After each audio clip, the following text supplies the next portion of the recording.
We've known each other for a long time, and just a few things that I need you guys to kind of really understand. We are doing this today, and I want you guys to know because we are proactive. So I don't want you guys to think, oh, why are we doing this? Did something happen? No, we know him as Jesus. Everybody in the gym called him Jesus. And when I first came in there, we talk, we roll, we do all these things, and everybody called him Jesus. So this whole time I thought his real name was Jesus. I was just, they were making fun of him and all of that. So I'd always call him, oh, hey, Jesus. Not once did this dude correct me. 3 years. Not once. He just kept on going, and everybody at the gym would call him Jesus, and he would look. And so to me, about a year later, I see him on television, and it was like this Dr. Nolan Cabrera. So I come up to him, still not knowing that was him. And I said, hey man, there's somebody that looks just like you, It's like, his name is like Dr. Cabrera, and I've read about him because, Mexican-American studies and all of this. And he looks at me square now, he's like, oh yeah, that's me. I'm like, you little? That's me. And he goes, and man, we really got to talk. I've been wanting to talk to you because I know the nonprofit you run, and I used to run a Boys and Girls Club. And I'm like, wait, you are like, as indeed Dr. Nolan Cabrera? Yeah. I'm like, oh, come on. So that's how I know him. You guys know him as the other jiu-jitsu coach. I know some of you were shocked when it came on the training outline and you were asking me, wait, is it the long-haired guy? I'm like, yeah, that is him. So, but again, he's a good friend of mine. We've known each other for almost 5 years now. We talk about. I love a lot of his ideas and a lot of his things that he tells me because he understands it not just from a scholarly perspective. He ran a Boys and Girls Club. He was down there in the trenches for a really long time, and so he understands to a certain degree what we deal with and what we're doing with. And like I said, he's just a good friend of mine. So without further ado, this is Dr. Nolan Cabrera.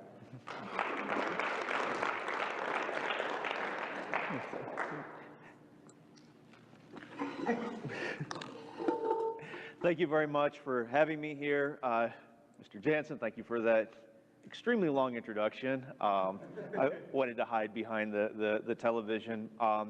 But as he said, I am a professor at the College of Education at the University of Arizona. I study race and racism. And so I want to be very clear about a couple of things, sort of setting expectations when we start off here. Number one, race and racism were never meant to make sense. Okay? Like, when you start getting down to it, initially it was like, well, these different groups are biologically different, and therefore these hierarchies that we have in society are naturally occurring. It's naturally occurring that white people are CEOs because they're more intelligent people. Like, that was the ideology that this country was founded upon. When we look at it from a biological perspective, we're much more alike than we are different. So in that respect, race is not real. But in terms of the way it structures society, we still treat each other as if it's real. And to make it more complicated, colorblind approaches to social problems don't work. You can't just ignore the problem and say, well, because it would naturally extend. It seems logical. Well, if race isn't real, let's stop treating it like it's real and it'll all go away. It doesn't work like that. And so what I'm going to be diving into today is a lot of this stuff I'm going to get into a lot of what is race, what is racism, how does it manifest? And if you're scratching your head and saying that doesn't make sense, that's exactly the point. That's actually historically exactly the point. It was never meant to make sense. It was meant to justify the unjustifiable.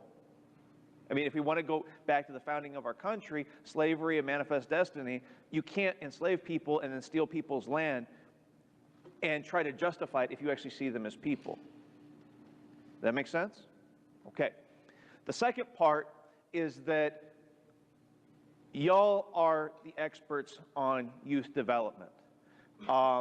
As some of you have seen with my work on the jiu-jitsu mat, I'm trying to regain my skills, but I'm a little bit rusty. I've been out of the game for a while. So I am not going to give you, here's a 10-step plan to be not racist. That's not the point here. The point is to give you some ideas that you can reflect upon to improve your individual practice, okay? And it's going to be difficult because at that point, that's what I require of you, is to be able to reflect on some of these ideas and to think about them deeply and how some of them will directly reflect in your individual practice and how some of them won't, okay? But if you're looking for a 10-step anti-racist plan, this is not it, okay? Anybody who says we can get beyond race, I doubt, given my knowledge of the scholarly literature, I doubt in my lifetime I will ever be able to be beyond race, to stop thinking about race, because it is so endemic to society. So with that in mind, a little bit of audience participation. Everyone talks about race, everyone talks about racism. What is it? All right, there's a problem right there. But don't, and I'm not trying to harp on you individually. The point being more that this happens all the time. I asked this at the beginning of most of my anti-bias, anti-racist trainings, and that silence, that uncomfortable silence. I love how people started averting their eyes from me. That's just precious, and I know it's awesome. Yeah, don't look at me, and please don't call on me. Any thoughts? Go ahead.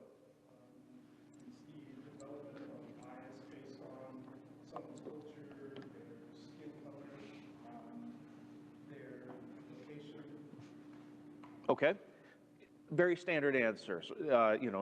I have a bias for or against someone based upon perceived cultural, racial orientation. In the back.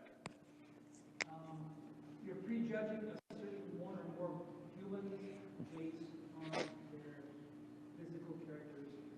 Okay, this is a good jumping off point, but one of the difficulties that we have with these definitions of racism is it individualizes it.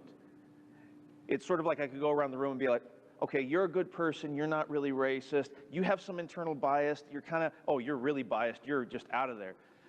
And I want to have a little bit more holistic approach to it, a little bit more nuanced approach. And so I rely on Dr. Beverly Daniel Tatum's definition, and it's deceivingly complicated because it's such a short, I don't know if you can see in the back. So for all of you who got here early and did this like church and filled up the back pew, like you only have yourselves to blame. But so racism is a system of advantage based upon race. The key word in here is system. It's not just the aggregate views, the, racist, not racist, racist, kind of racist. It's a system in place that advantages one group over the other. And in Dr. Tatum's analysis, it was white people who were advantaged by the system at the expense of people of color. And that's been both historically and contemporarily manifest. Now, it's hard, you say, well, what does that mean? How is a system, what do you mean? Because all too often we're trying to say, is this person a racist or not? And for me, that's an irrelevant conversation. I do a bit of an analogy. I say, we all understand that we live in a capitalist society, right? Please tell me we understand that. I need a little bit of, okay, yes, okay. Sorry, I got a lot of blank stares. I was like, oh, crap. Okay. In order for our economic system to run, it doesn't just go in the hands of capitalists. It's not just the people on Wall Street who are dictating this. I'm participating in that by filling up my truck at the Circle K. When you went and bought Christmas presents for your family, you're participating in a system. You are participating in the system of capitalism. Does that make sense? So then the corollary becomes, how are your actions participating or trying to go against the system of racism? Are we getting this a little bit? Yes? Thumbs up, thumbs down? Okay, good. So from there, unfortunately, though, we have a major difficulty in our society having racial conversations, as Jansen said, uncomfortable conversations. We don't actually have meaningful conversations about race because people are so often trying to make sure that they are not labeled as a racist. And so because, and this gets back to our original definitions of racism, because people are so reticent to think of themselves as racist, racial conversations get derailed in very simple ways. So we all agree that to be a racist is a bad thing, I'm a good person, ergo, what I did, I couldn't be a racist. As opposed to saying that the action that I did was racist. It's no. And in many respects, we don't have these conversations because it hurts people's feelings to be called that, or to have their actions acknowledged as that. Or, you know, we take it one step further, and some people say, well, you know, to be a racist, you know, we saw it in Charlottesville. These, you know, to be a racist is to hate black people. I don't hate black people, so therefore I couldn't possibly be racist. You know, basically, if I can show that I am not hateful and that I am a good person, that I couldn't possibly be a racist. And again, that's not an interesting conversation for me, because the idea is that we are all susceptible to internalized biases. We are all susceptible to unconscious bias. And we've been beat over the head with messaging constantly that privileges white people at the expense of people of color. That was very prevalent at Harvard University, where they do implicit attitudes tests, where without really knowing which direction your attitudes will go, they do these measurements of how quickly you can respond to certain prompts on the screen. And they show, with hundreds of thousands of people participating, that there is a massive anti-black, anti-woman, anti-gay implicit bias in society. And why would I harp on implicit bias? Well, because most of what we do is not conscious thought, right? I'm not sitting here saying, like, oh, I'm going to talk with my hands right now. I'm going to walk over here. I'm not, you know, if we had to do that, I would have to be telling myself, breathe, speak, move, make sure, you know, we don't do that. Most of our movements we're doing without actually being conscious of. And so the idea is that when I'm sitting in an elevator, and I was at, you know, my second professional conference, and the woman in the elevator next to me moves over and takes her purse off and shifts it to the other side, she's not sitting here consciously thinking, oh, I see this Mexican dude as a threat. It's all unconscious, but it's still a reaction that is motivated by racial bias. Make sense? Okay. Now, in order to sort of historicize this a little bit, and this is me getting in my uber nerd, and then I'll move out of that really quick. But the general idea is that, as I said before, that there was an explicit ideology when the country was founded that white people were inherently a superior race of people. The 1960s, one of the big things that happened was that racism was destabilized. That ideology was that the ideology that white people are inherently superior was really pushed, challenged, and transformed. But that didn't mean that racism went away. In many respects, it went underground, which is why we have to focus so much on implicit attitudes and things like that. It's still a system in place that advantages white people over people of color, but it went from de jure to de facto. And, and so what ended up happening is that whiteness became re-articulated from a dominant group to something that was normal in society. And so the idea is that we talk about race and we engage with race, but we don't actually explicitly say race. And so moving from my weird scholarly background to a more tangible example, comedian Daniel Tosh offered this little bit up where he said, you ever notice when people say this neighborhood is really safe, they mean it's really segregated? And there was just crickets in the audience. And he says, oh, did that cut a little too close to home, Orange County? But the thing is that we could do the exact same thing here. If I said, does that cut a little too close to home, Catalina Foothills? Does that cut a little, you see what I'm saying? Like, I mean, real quick, audience participation. What's known as the bad side of town in Tucson? You racist. Wow, you said that really quick. Anything 20 seconds. Yeah, exactly. South of 22nd, we know this, right? And people talk about it, right? And people say, this is the crime-ridden part of town. This is a dangerous part of town. You know, when I was doing my work in the Bay Area, it was, you'll get shot in East Palo Alto. And every major city has something like that. It's usually like the South Side or East Side. I mean, anyway, that's beside the point. But the point being that already we're talking about race without talking about race. Because, and the reason why I know that is, in those conversations that you've had where people say the South Side is really dangerous, How many people have actually looked at crime maps of the city? How many people have actually done the work to actually say, this is a dangerous part of town, that this is a not dangerous part of town, that this is a good school, that this is a bad school? Very rarely have people actually done the homework. And in many respects, all that that does is it just says, oh, that's the brown part of town. Oh, that's the black part of town. Or that's the white part of town. We speak in this coded language that doesn't actually engage the problem and actually only exacerbates it. I mean, one of the biggest trends in Tucson Unified School District as of late has been massive amount of white flight. Like when people say that TUSD is hemorrhaging students, they mean they are hemorrhaging middle-class white students. I mean, there are some descriptors that are not there. So, how is this manifest? What does it look like in contemporary society? Well, again, I'm nerding out a little bit. Don't worry if you can't remember all of this stuff. Excuse me. By the way, this is tea. I'm not doing anything illicit up here. People get very... See, just loose leaf tea. It's all good. I don't expect you to remember all of this, just to give you some overall trends of what's going on. So, 1954, Supreme Court hears Brown versus the Board of Education, says that separate is inherently unequal. Well, in our modern day public schools, in many urban centers, we have levels of segregation that are at or even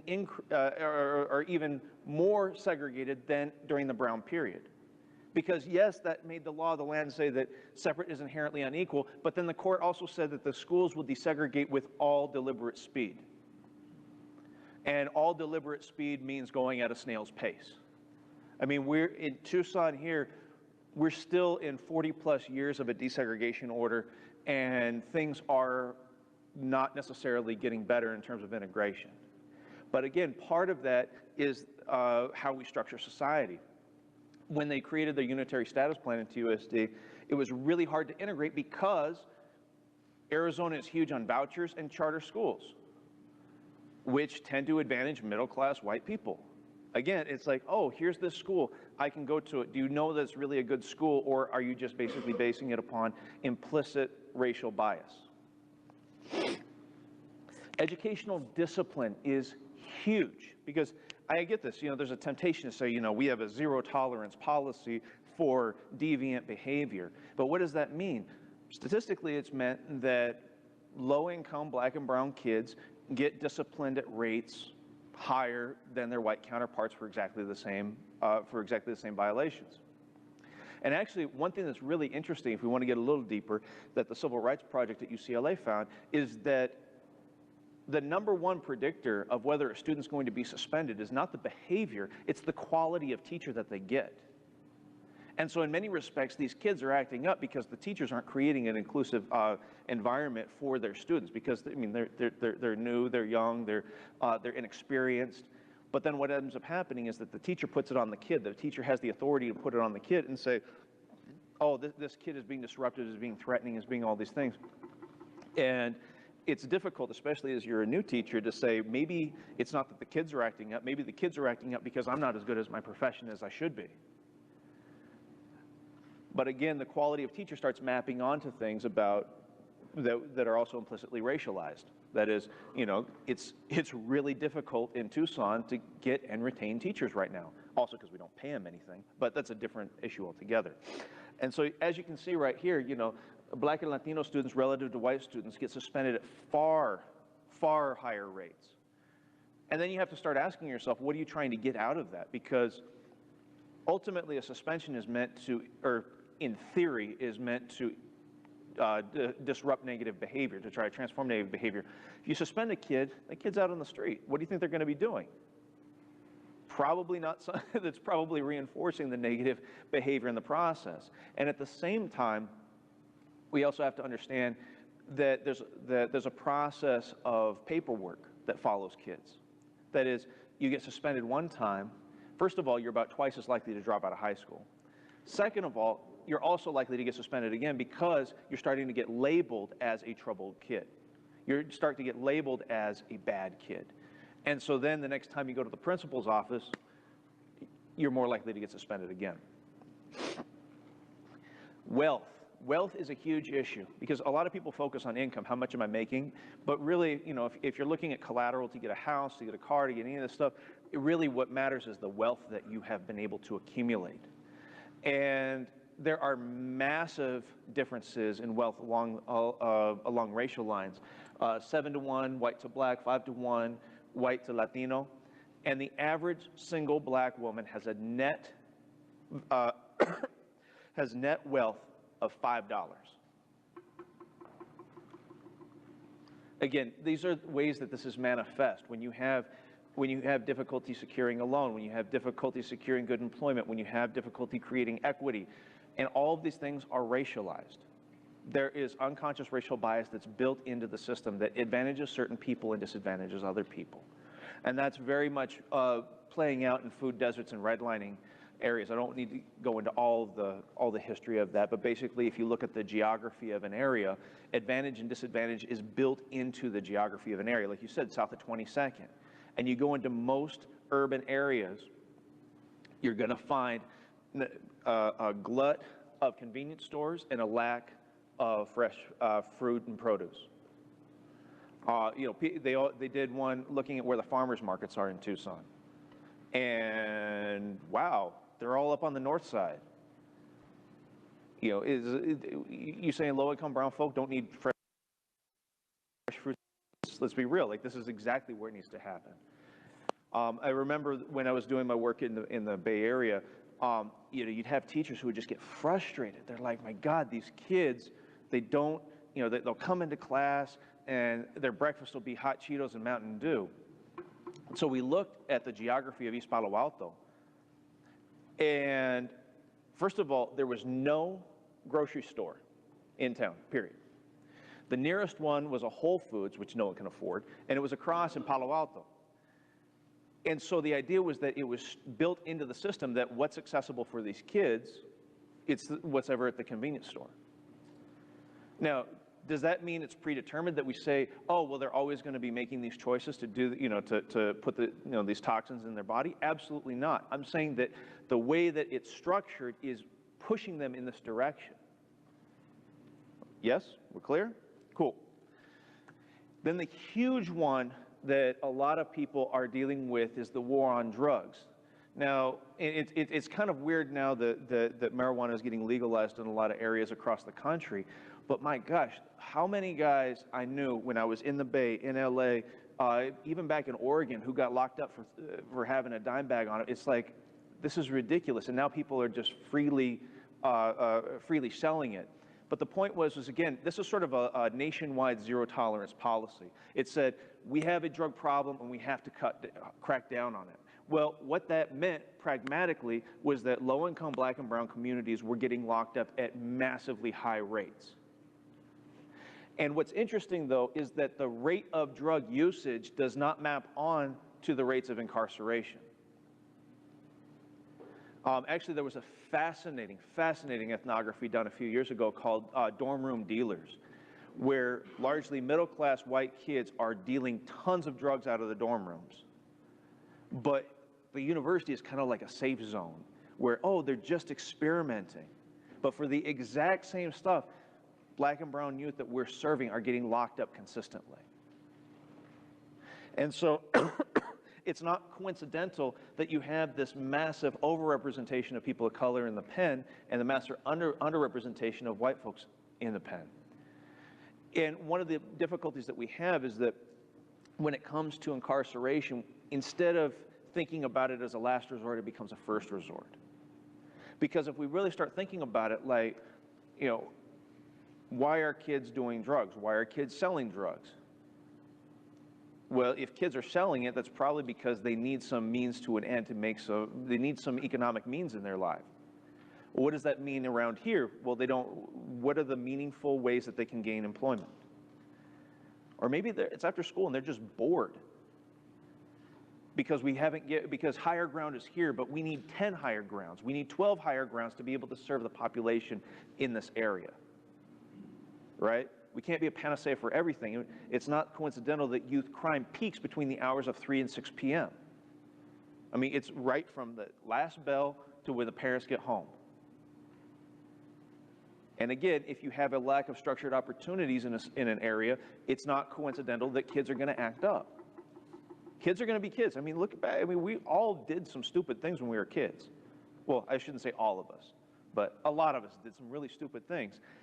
But the point is more that the consequences vary by race. And what's really interesting right now is that we have this opioid epidemic going throughout the country. But there's some missing modifiers that are going on there. People are saying, well, the opioid epidemic everywhere. No, no, no. It's very much concentrated in white communities. And so therefore, it's not coincidental that people are saying, well, we need to treat this with compassion. We need to, rehabilitate people. Exactly. That's how you treat a drug problem. But when it was low-income folk on crack, it was like, no, no, no. We have to crack down on, that's a terrible pun. We have to... And then you saw the same thing manifest that, that in terms of the drugs themselves, even just crack versus cocaine, and I'm not saying either one of these is okay to do. Don't get it twisted. But I'm saying the punishment for doing those was at 18 to 1. Like that is that you would have to do 18 times the amount of coke or have that amount of coke on you to get the same sentence that you would have to have for 1 gram of crack. Again, why is that? Because, cocaine, it's such sophisticated, doctors and lawyers and all this stuff. It's something that's endemic it's a more aristocratic drug, and so they're not cracking down on it as hard. Now, I've thrown up a lot of really negative statistics, but I also want to temper this. I want to push back in a different direction, because very frequently when we say, okay, racism is endemic to society, it's structured, it creates an inequitable system, it stacks the deck against our kids of color, then people say, okay, great, I have the critique, and then what happens is what we call these deficit or pobrecito models. They say, oh my God, these poor kids. And when I was running the Boys and Girls Club, it would drive me nuts how many Silicon Valley millionaires and Stanford kids would come into my club and had seen Dangerous Minds one too many times. Oh, that's a dated reference. Sorry, for those of you youngsters, it would be Freedom Riders one too many times. Or, just update it. I mean, it's the same stupid movie every 5 years. It is. It's the well-intentioned white teacher that goes in and saves the barrio kids, and I'm gonna wear a leather jacket, so I'm cool in this, and no, it's all that nonsense. But the point being that it's a very common response where people look at inequality, they get their eyes open to inequality, and they say, well, oh my God, these communities, they need my help. And already, if you start from that perspective, you've lost. Because these kids are going to survive without you. And a lot of times, and you cannot believe how many times I heard this, it would drive me nuts. Like, why can't they appreciate what I'm offering them? It's like, well, because A, you're condescending to them, and B, you're really boring. Like, improve your practice. Figure out how to really engage them with things that they are interested in. Maybe teaching them the poem, Casey at the Bat, is not a good idea because none of them played baseball. They all play basketball. Figure out a different way of engaging them. But again, it's one of these things that you cannot, in order to do this kind of work, you have to start from the perspective that the students are capable, they will survive, and then the question is, how can I engage with them to help them thrive? The big point off of that is that no one needs saving. We're not sitting here as missionaries trying to save souls in here. We're here to support, we're here to give opportunity, and that's really difficult because when you put your heart and soul into something and the kid's just like, it's a lot easier to put it on the kid and say there's something wrong with them as opposed to saying maybe I need to improve my practice. And I'll be the first one to admit this. Like, there was a day, and a lot of you saw this. There was a day about a month ago where Mr. Jansen was. Where were you? You were at like a. Oh, you had your. No, you were sick. Yeah. So Mr. Jansen was sick. I had the little kids' jiu-jitsu class, and it was a mess. It was. I mean, they were running all over, and it was loud, and it was crazy. It was just going nuts. And yeah, I didn't have the right structure in place to facilitate that class. I hadn't done enough legwork to start off with to have the personal relationships with some of the kids that I needed to in order to be able to get them to respond to me in kind. Right? Does that make me feel good? No, because when I got to my car, I was like, God dang, these kids. And then I got home, I was like, dude, you just need to step up your game. You need to do a better job of actually chatting with the kids and knowing the kids and where they're coming from and what they're doing. That's difficult when you put your heart and soul into it and it comes out in a negative way. And maybe that is helpful for you, maybe it's not, but that's sort of, I don't want it to be out here and being like, you are terrible at doing this. No, no, no. It's like, we're all human, and this is very, very difficult work. So cut yourself some slack, but also improve your practice at the same time. So now, the other thing is that people will say, well, shouldn't we be teaching kids, to work hard, you'll get rewarded for your merit, all this stuff. The answer is yes and no. Yes, we should teach these kids to work hard. Absolutely. There's no question about that. But we also need to acknowledge the systemic reality of them. Because if we don't, if we keep saying the myth of meritocracy, that is, if you work hard, you'll do well, you'll be successful. What ends up happening is that when the odds are stacked against them, they will work hard and they won't succeed. Or they'll work hard and they won't succeed as much as people who didn't work nearly as hard as they did, who didn't have the deck stacked against them. And what some new research came out by Godfrey Santos and Burson. They were looking at sixth graders, but this applies in a lot of different ways. The more that the sixth graders are buying into the myth of meritocracy, especially when they're of marginalized social identities, they end up having a significant decline in self-esteem and an increase in risky behaviors. And you say, well, why would that be? We should just keep saying, work hard, work hard, work hard.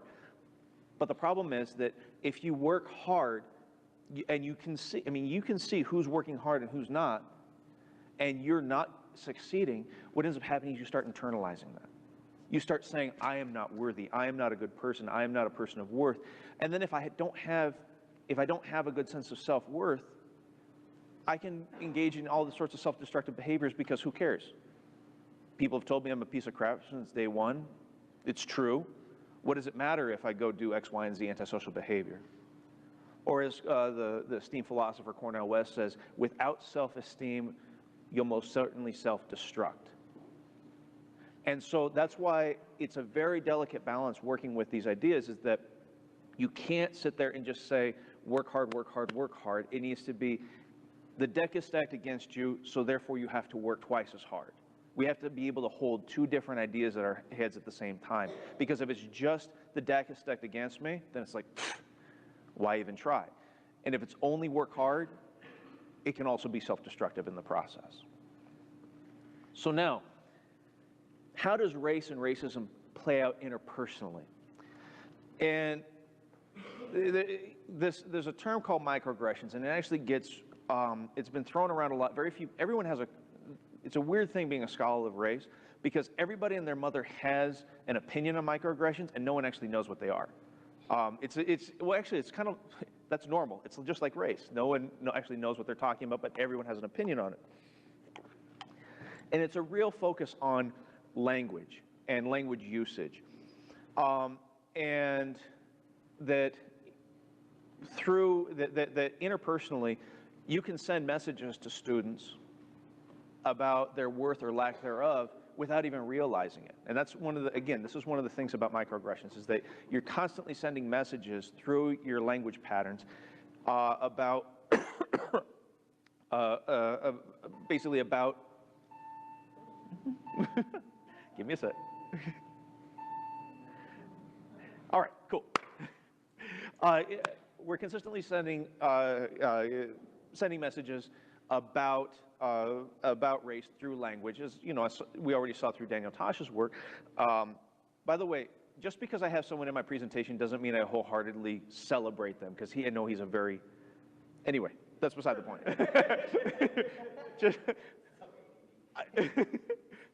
Thank you. But microaggressions are subtle, frequently unconscious slights with no overt racial animus intended, And here's the key point. They have a cumulative effect. And that cumulative effect is important because it's not just that someone calls you a name one time or someone gives you a slight one time. It's that it builds up and builds up and builds up, and it's constant. Okay? So one that I received a lot when I was a kid was, hey, you can't be Mexican, you're too smart. And so we start unpacking that. Well, what does that mean about people who are of my racial ethnic background? You know, and it's constantly sending these messages. And again, one slight, not a problem. But when it becomes constant, that's when you end up having some of these negative effects of decreased academic performance, depression, anxiety, isolation. And this can be incredibly important when people are a bit socially isolated, because you can start putting it on yourself. Like, that sounded kind of racist, but I don't know, everyone says I should get over it. But, and you start putting it on yourself. And it's what my colleague Ryan Gildersleeve calls the am I going crazy syndrome. That is that you're something's not quite right, but everyone around me is saying that it is, and I need to get over it. But instead of diving farther into this, I think it would be better for Queen Latifah to give us a little rundown on microaggressions. Yes, definitely. From the moment I get it, it's Denise, we need this, Denise, we need that, which is stressful, because my name is Linda. Denise is the other black woman that works here. By 10 a.m., someone in the copy room makes a joke about Kobe Bryant, and everyone looks at me to make sure it's okay. And I smile like it's okay. But really, my head and neck start to throb. Then I spend the rest of the afternoon training my interns and answering their questions like, yes, black people use shampoo, and no, I don't know any good reggae clubs around here, and yes, Condoleezza Rice is very articulate. Why do you sound so surprised? And no, I can't tell you where to buy weed. And that's when I reach for Excedrin. New Excedrin for racial tension headaches. Excedrin RT is taking me from oh no you didn't to I wish a mother would. Excedrin for racial tension headaches.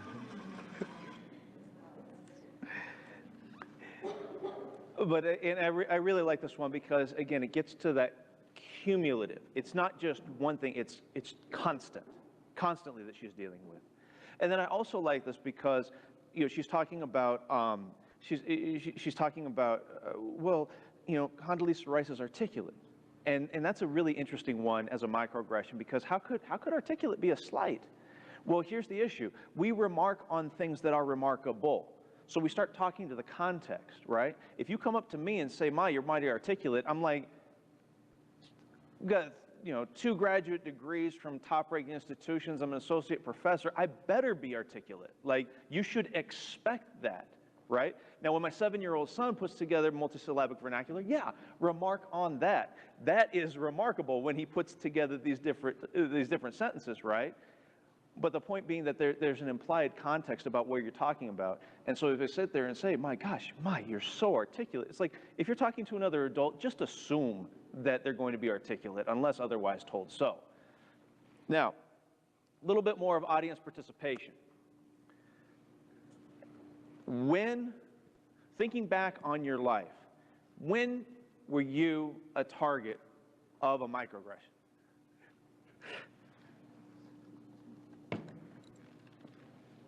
Yes.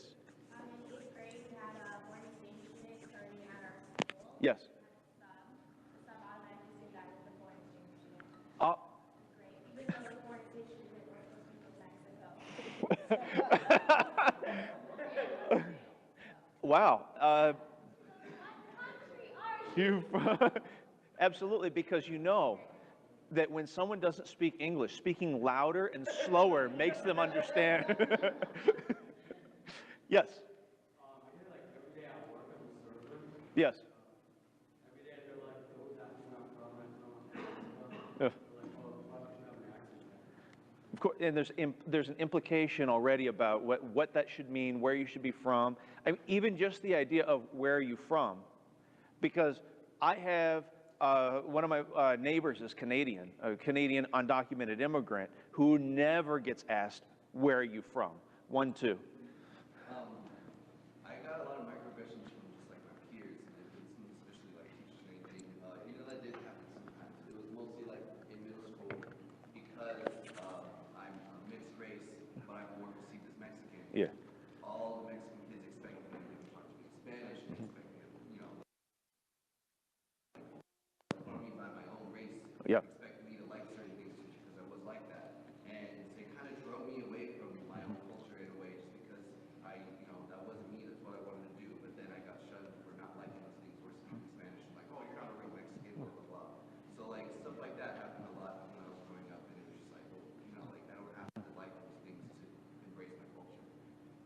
Got it. Last one. So this might come as a surprise, but You like the page? when I would hang out with all my friends, in the beginning they thought I was white because I'm whiter than most Mexicans. Yeah. That's because of my father. My father's full Spanish. Yeah. And so that's where I get my, my skin tone. And so when I would grow up and I would go to school, all my skin was always answering talk about it, not knowing that I can actually speak proper Spanish. Mm-hmm. And when I started speaking Spanish back then, with the accent that they did, they were like, this kid actually speaks Spanish. So that was, it was kind of cool, but at the same time, I was like, wow, this is And so here's one thing, and this is going to complicate this a little bit, because I've been talking a lot about racism, which is distinct from prejudice. Now, I don't say prejudice is okay, but remember, racism is a one-way street. That is, that it advantages one group over the other.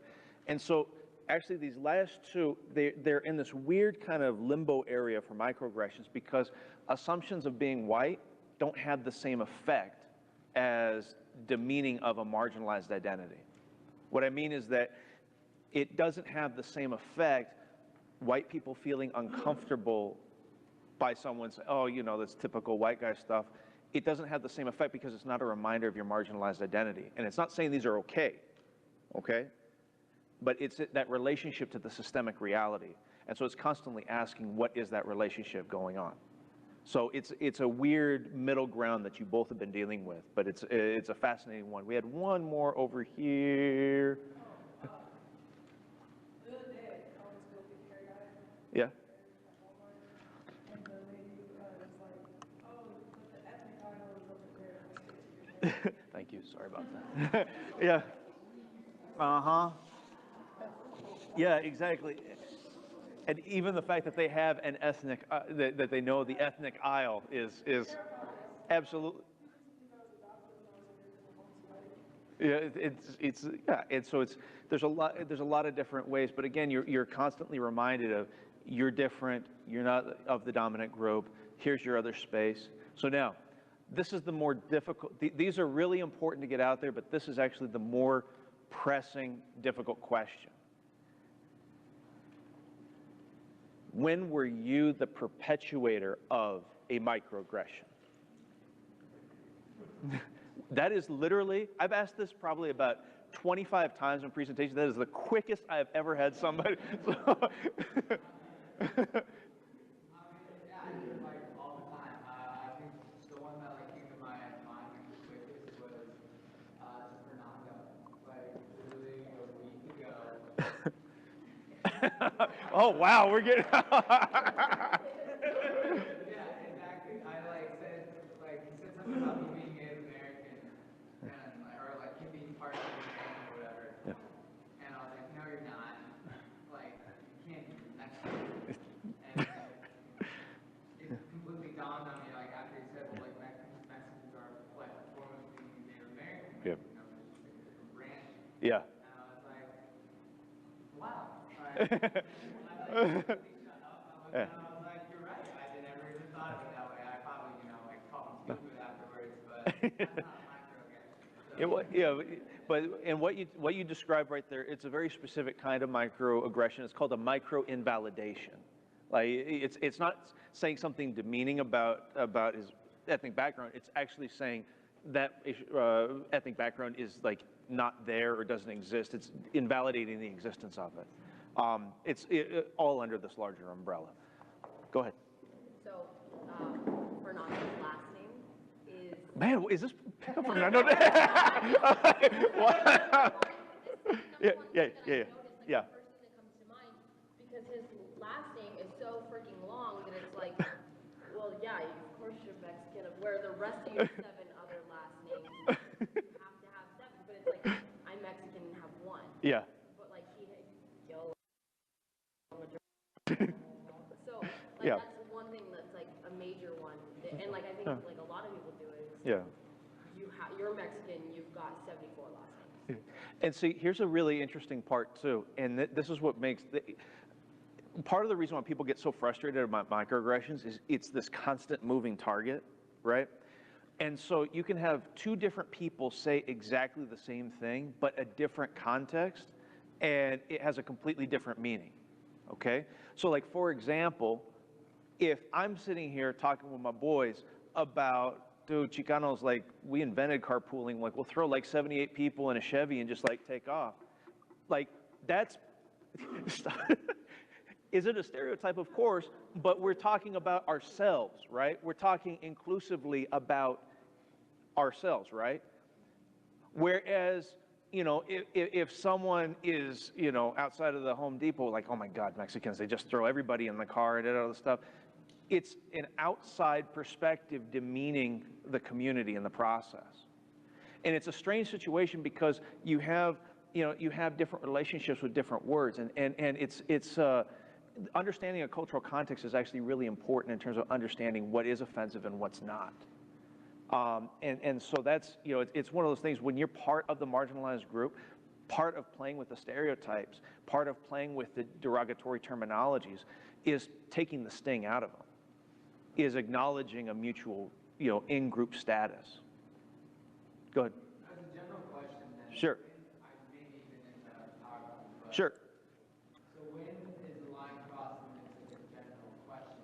So the microaggression that I often get, it's like, oh, you're Native American, you guys go live in teepees, or Yeah. like, you know, you still do this, and it's stuff that like, you know, it's a microaggression nonetheless. Yes. Like when does it become a question? Like you're just correct, like you're just answering questions, your conversation, and like, cause like you don't want to be on the opposite end of a microaggression, but Yep. at the same time, I want them to know that like, no, I'm good, like, and I'm out, you know, or. Yeah, absolutely. So that, absolutely, and that one's really, I mean, that for me is really simple. Like, a basic Google search will figure that one out.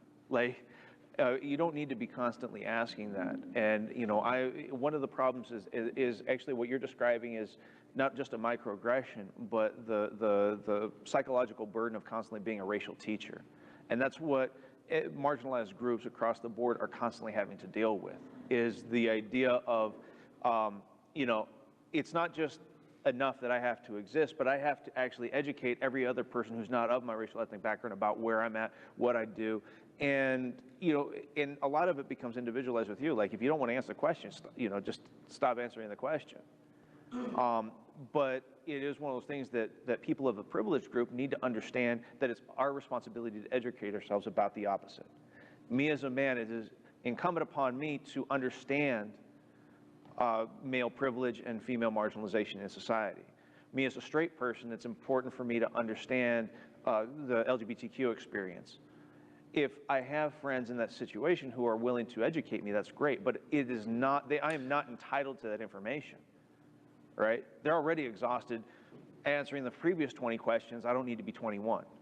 So, you know, part of that is understanding your privileged status and saying, like, and that's what's also really complicated is we all come from different privileged and marginalized statuses all at the same time. And so because of that, we're constantly having to be aware of where we're at and where we stand in these social situations. Go ahead. Oh, I was just going to say that I was raised to be that way, to be like a representative of my religion, my background. That was just a typical your job, Yep. to represent and educate people. Because you want to be the voice of truth, so that way they're not going off with information from an invalid source. And you're absolutely, and this is where it gets really complicated. And this is why there are not, remember at the very beginning I said we're not going to have the 10-point anti-racist plan, right? That's exactly it, because when we start engaging with it, it becomes very complicated. It becomes a situation where you're like, there isn't a clear-cut line. Because I'll bet you that there's, even with that as your background, there's been some day where you're just like, I'm just so tired of this crap. And then sometimes you're like, absolutely, I'm happy to tell you, right? And so a lot of it is not just about the people who are asking the question, but what is your reaction if somebody says, I'm not really in a position to, you know, I'm so exhausted, I don't want to answer that question right now. Because you have sort of two different options. You can get really indignant. Well, you should tell me. Or you can say, you know what, I understand. If there's a day where you're feeling a little bit more up to it, I would love to hear and chat with you about it. Go ahead. What if your race to just ignore it? Like, what what if you don't even notice it because you were just taught and you were taught that that's just normal. That's what's gonna happen. So suck it up. You're talking microaggressions? Yeah, being part of that. Being part of it? Yeah. So just if you were rolling and you sprained your ankle, I could tell you just to suck it up and deal with it, but the injury is still there. The same way with microaggressions. That's why I mean, right back here, you know, we are always told sticks and stones may break my bones, and people try to put on this front, but the problem is that there's so much building up that eventually it's going to get to you. Eventually, you're going to hit a breaking point. And so it's easier to acknowledge it, to deal with it, just like I said, a sprained ankle, a busted joint, something like that. Rather, acknowledge that the damage is being done, as opposed to saying, "Oh, no, it's not going to happen." Make sense? There was a go ahead. And this is actually a question. When would you actually be able to see or tell what the line is? In terms of that second question, when would you actually be able to see that line of when to stop with the perpetration of microaggression? Yeah. The reason why I ask is because I used to go to a high school where it was extremely mixed. For about 3 years, I had to translate for a bunch of Latino American students who came from Chile, Puerto Rico, and a lot of other Spanish-speaking countries. Senior year, I was told don't do it anymore because Burley was trying to get kids from Troy and that's stuff like that. And I didn't know whether or not they spoke English perfectly or not because I didn't know if I had to act as a translator. So where would you see that line of saying where to stop? If you're asked to be a translator and you feel comfortable with it, that's great. But I think if it's, if you see a brown person and assume they need translation, that's starting to get problematic. Because again, it plays upon these stereotypes of the perpetual foreigner, the perpetual other, and different ways like that. So it's, but it's one of those things. A lot of this requires a certain agility, a certain nimbleness, a certain just reflectiveness, and saying that, like being able to look at yourself and be like, wow, I actually said something that was messed up. I'm sorry about that. And I mean, it's a weird situation, but for some reason, it's like racism almost means never having to say you're sorry. It's like, I'm so, and the point is that because it's so messy, because the lines are so blurry, one of the biggest takeaways that you can have from this is just being willing to own up to your own actions in that process and being able to say, yeah, oh my God, I can't, I'm really sorry. No qualification. No, if you were offended. No, if this or if that. No, I'm really sorry.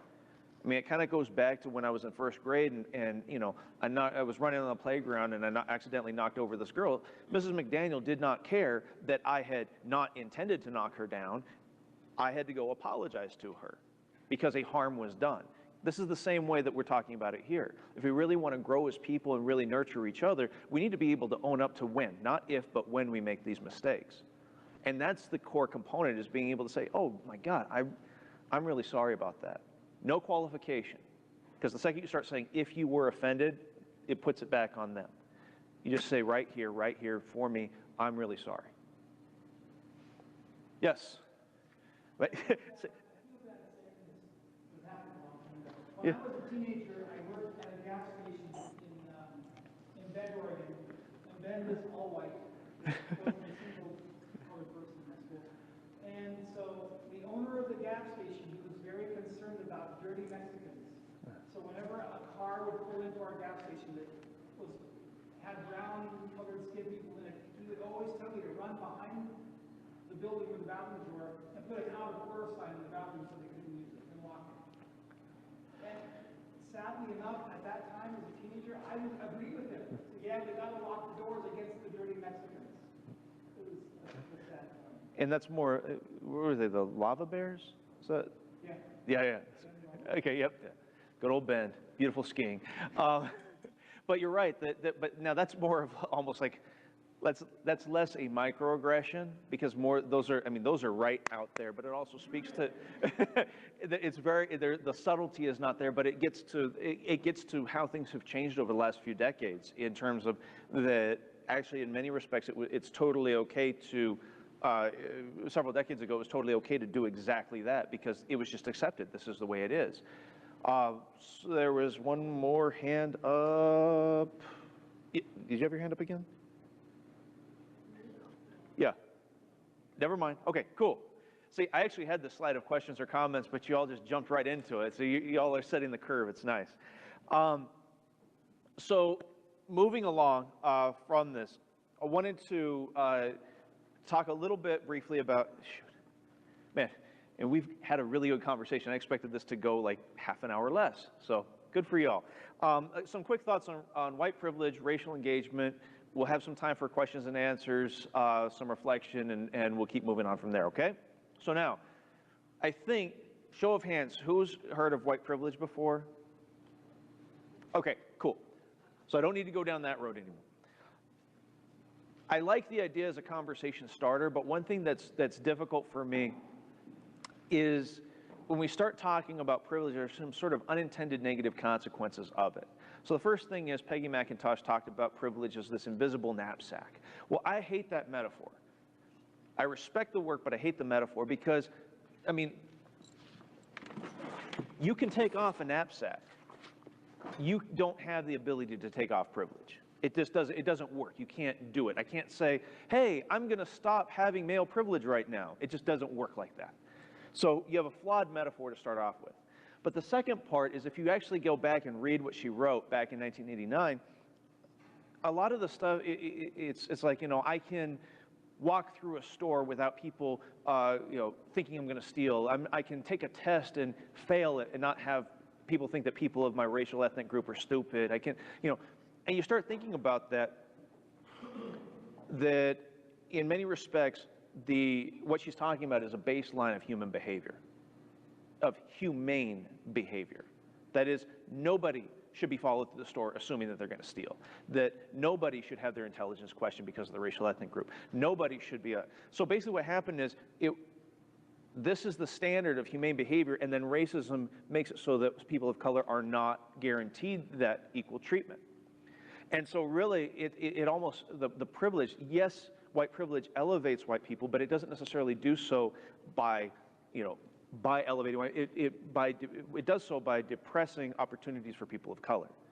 And so in many respects, what that means is that white people are immune to that disparate treatment. And so I actually prefer the term white immunity. And in many respects, it also begs a larger question, because when I start saying you're privileged or you're not, I start thinking about myself. But if I say white immunity, it actually makes me ask the question, what is happening to people who are not like me? It makes me start empathizing, not sympathizing. I hate sympathy and I hate pity.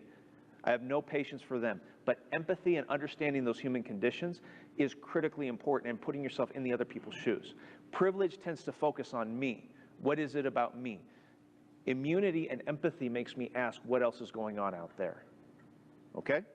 So that's my little tirade and rant on white privilege. We can unpack that in a little bit. Now, if we're talking about racism, we're going to have uncomfortable conversations.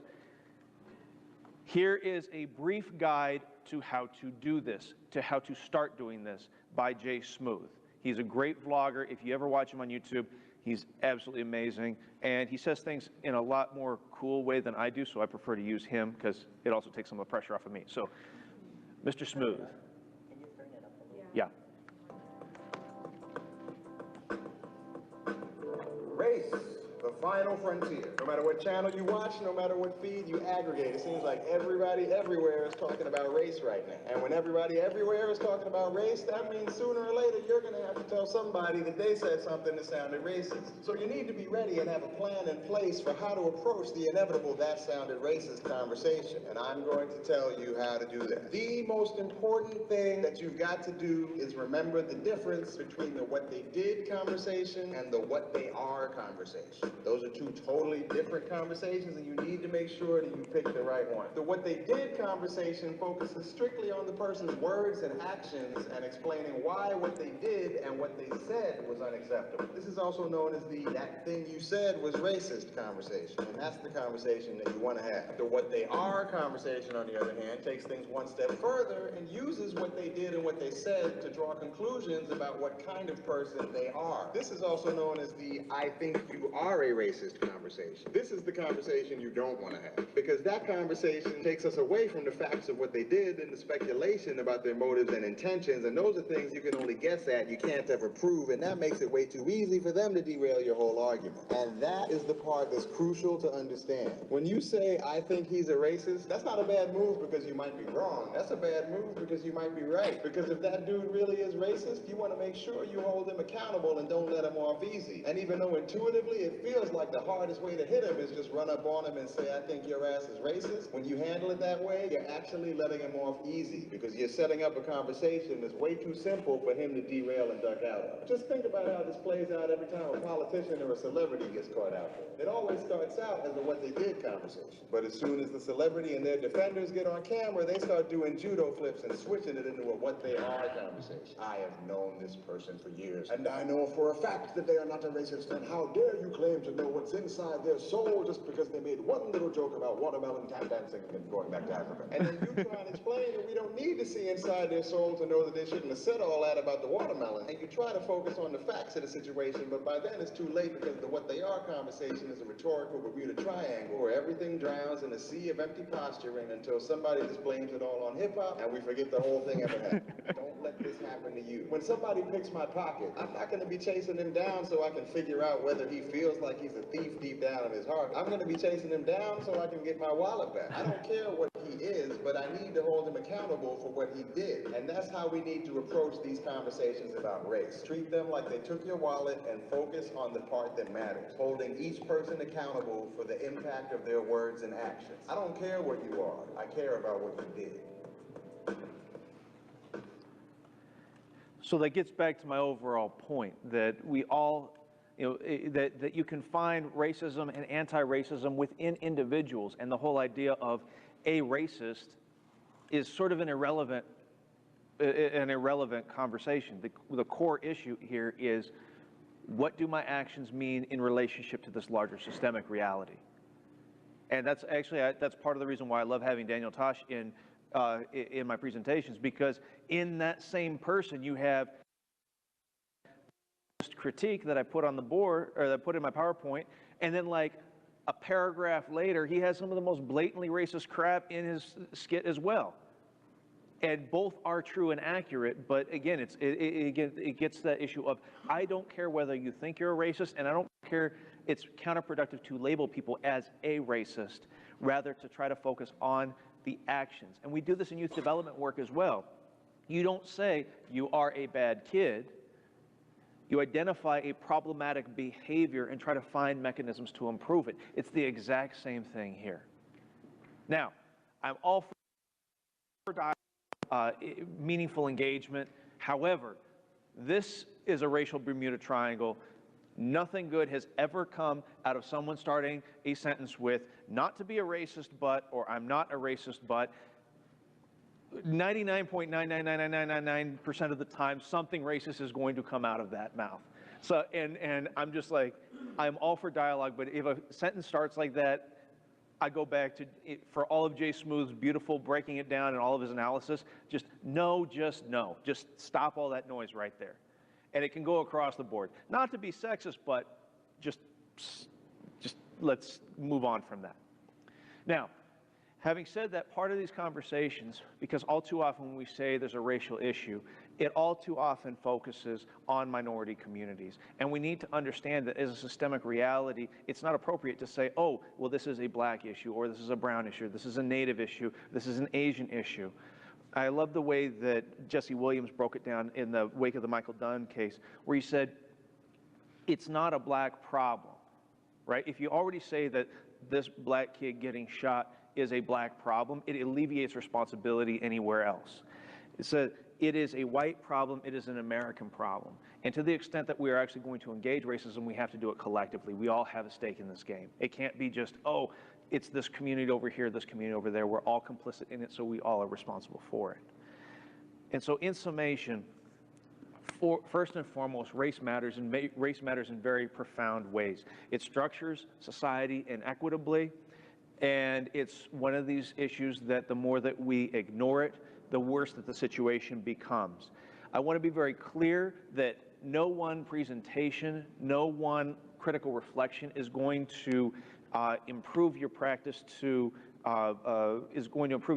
be completely anti-racist. It's a continual journey that we are all on in our processes. And we have to each individually take personal responsibility. Like, we all owe responsibility to undoing these systems of privilege and oppression and marginalization.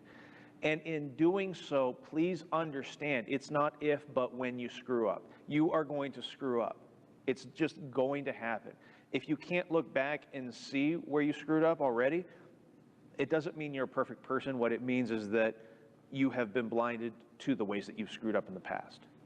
And that's not, again, that's not a pleasant method of self-reflection, but just trust me that there has been damage already done. We have to be able to deal with it. And ultimately, the huge idea is supporting each other. And individually, we cannot do this by ourselves. It has to be as a collective. And I love this visual metaphor put up here by Octavio Ocampo. He had the portrait of La Causa.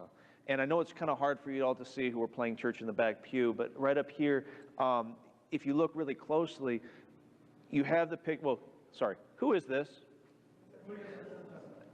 Julio Cesar Chavez. No, that's the boxer. Okay.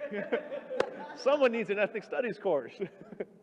Yeah, so Cesar Chavez, the labor activist, farm worker, labor leader. But if you look closely, you have the individual components of his face are made up of other farm laborers, union organizers, people who are participating in the larger Great Boycott in the 1960s. And I love this as a visual metaphor because I've been to so many youth development trainings in my life, and everybody throws out that story of like, and there were 1,000 starfish on the beach, and I couldn't save all of them, but the little girl threw one back and said, that one helped, or I helped that one. That metaphor drives me crazy. I can't stand it. Because yes, absolutely, your individual effort is important, but this is a more powerful metaphor because it's your individual effort connected to a larger collective. It's that all these people in conjuncture made the memories and made the social movement possible for Cesar Chavez to be a great leader. Or that we tend to know history and we tend to valorize individuals in history. And I'm not saying Cesar Chavez wasn't a great leader, but rather that the thousands and thousands of person hours across the country to lead this great boycott led to the memory that we have of Cesar Chavez, or in many respects that the farm worker movement made his memory. It's not that he made the farm worker movement. Is that yes? Okay. Corollary. Jansen is the head of Higher Ground. He's the community face, but without all of this collective effort, Higher Ground doesn't operate, right? Okay, and so the idea here is that it doesn't mean he's a bad leader. I mean, it's just saying that we need it as a collective and focused on larger goals in order to make this happen. So that's what drives me nuts about the starfish metaphor, is that it's like one individual person, okay, great. But if we want to have a true impact, we need to do this together. And so the point is to continually engage and understand how race is informing the lives, both our lives as well as the lives of our youth. And this is the key issue. There's a tension here. On the one hand, you have to say that race is central to the youth development, the youth context, but at the same time, our students are not victims. They are not incapable. They are capable people. And so that's sort of the parameters. This is sort of like my Goldilocks and the Three Bears. This one's too hot, this one's too cold. We want to be just right in the middle there. And by doing this, we have to constantly grapple with the tension that race is real and race isn't real. And the only way that we can go through this is through color cognizance and understanding how race matters. And instead of having definitive answers, we need to have core questions that are constantly guiding our practice. Where is race? How is race being played out? Is this a racist action? If so, what do I need to do about it? And the more that we think about these things, the more that we engage, the more that we can actually improve and grow. But we can only do that as a collective. So that went way over time, but I really appreciate your comments and thoughts. And yeah, so that's what I've got. Thank you.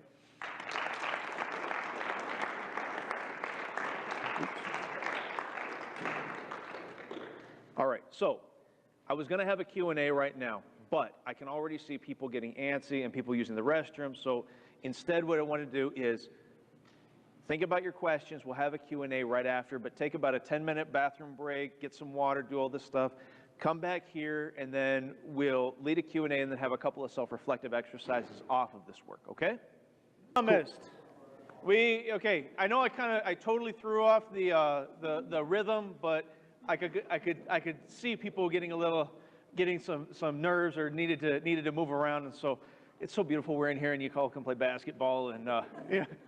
All right, so now we're back and we can focus. So just for the presentation itself, also Mr. Jansen wanted me to tell you all that if you do have questions but you're a little more introverted and you'd prefer to be in an email dialogue with me about it, you're more than welcome to do that. Otherwise, I'm just going to throw it out there. If anybody has any thoughts, questions, comments, concerns, anything, any reflections, things that stood out for you in the presentation. Go ahead. I really like the quote you had about the system, because it definitely is a system, especially like things like, for example, in healthcare. Just looking at healthcare, so like just like that, like recently I read that being born as a white person, you have a higher life expectancy. Then the same kid that's born in the same population as black or Mexican. And I'm just curious, since it is really truly a system, and we're so far into the system, what would you say, there's no solutions that, like what would you, in your perfect ideal world, like what would be the solution to this problem to adjust the system and say, hey, everyone has the same right to reach the full healthy expectancy. Yeah. Have the same right to live the healthiest life. Absolutely. So that's the million-dollar question. And I want to reframe that a little bit because there is no silver bullet. Like, I could sit here literally for the next 2 days and just talk and talk and talk about every proposed solution. And the problem is, like you said, it's embedded in so many different areas that, it can actually be overwhelming. But that's why it's important to think about it in your own locale, to understand the systemic reality, but understand what you can do about it through youth development work, interpersonally. And the whole idea, I love this one quote by Immortal Technique where he says, as the elders used to tell me, no one can do everything, but everybody can do something. And so you can be engaged in this from your different perspectives, understanding what your skill set is and being engaged in that, whether you're an artist, a lawyer, a doctor, a youth development practitioner, a teacher, an administrator, whatever it is, you have the ability to do something. And because it's a system, it's embedded in virtually every system that we have, or it's embedded in every structure that we have in society. And so, you're asking, where can we do this? Where should we focus our attention? I'm saying there's really not an area where we can't. You can do something in your locale, and you should be doing something in your locale, because that's really what this is a really non-satisfactory answer. But again, the problem is, if I gave you that, 10 steps to anti-racism, you'd be like, oh, we're done. And it would give you a false promise. But the point is that, both working on it systemically, working on it from a policy perspective, working on it, locally, working on it interpersonally, it's all important work as long as we're all going back, as long as we're all coordinated and trying, even loosely coordinated and trying to work towards this larger anti-racist goal. Yes? I don't know, just based off just looking at it, Uh-huh.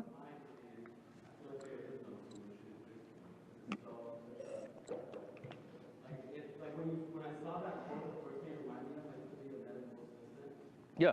and it was in my first week there, and someone needed a tetanus shot. Yeah. So I went to, they're like, oh, the doctor's like, oh, we'll give him a tetanus shot, blah, blah, blah. We'll put some more, it was like a lower income Mexican kid. Uh-huh. I gave him the step on the muscle now, give him the shot. The first thing the doctor told me, she's not worried about the type of medication. So I gave him the wrong shot. She's worried about, oh, which racket you got in the medicine. The syringe one. And I was like, oh, does it matter if it's the right? She's like, yeah. It's like, he has this certain type of insurance. That's a lower income insurance. That's a low rack brand medicine. Mm-hmm. He's not allowed to have the same thing as other Uh-huh. people with better insurance. So that's what the reason I brought that up is because that's the way I look at it. Yeah. Looking at the what we're so inconsistent, in my opinion, there's no solution for it. I mean, the other thing I was saying was like, we're in a different country. And it sounds ridiculous, but it's true. Like, Yeah. there are some countries where, things are more equal than here. And so, I mean, I guess one of the big things is that you have to understand that even before we were an actual country, racism structured was part of our society. So you're talking about something that's been built up for several hundred years.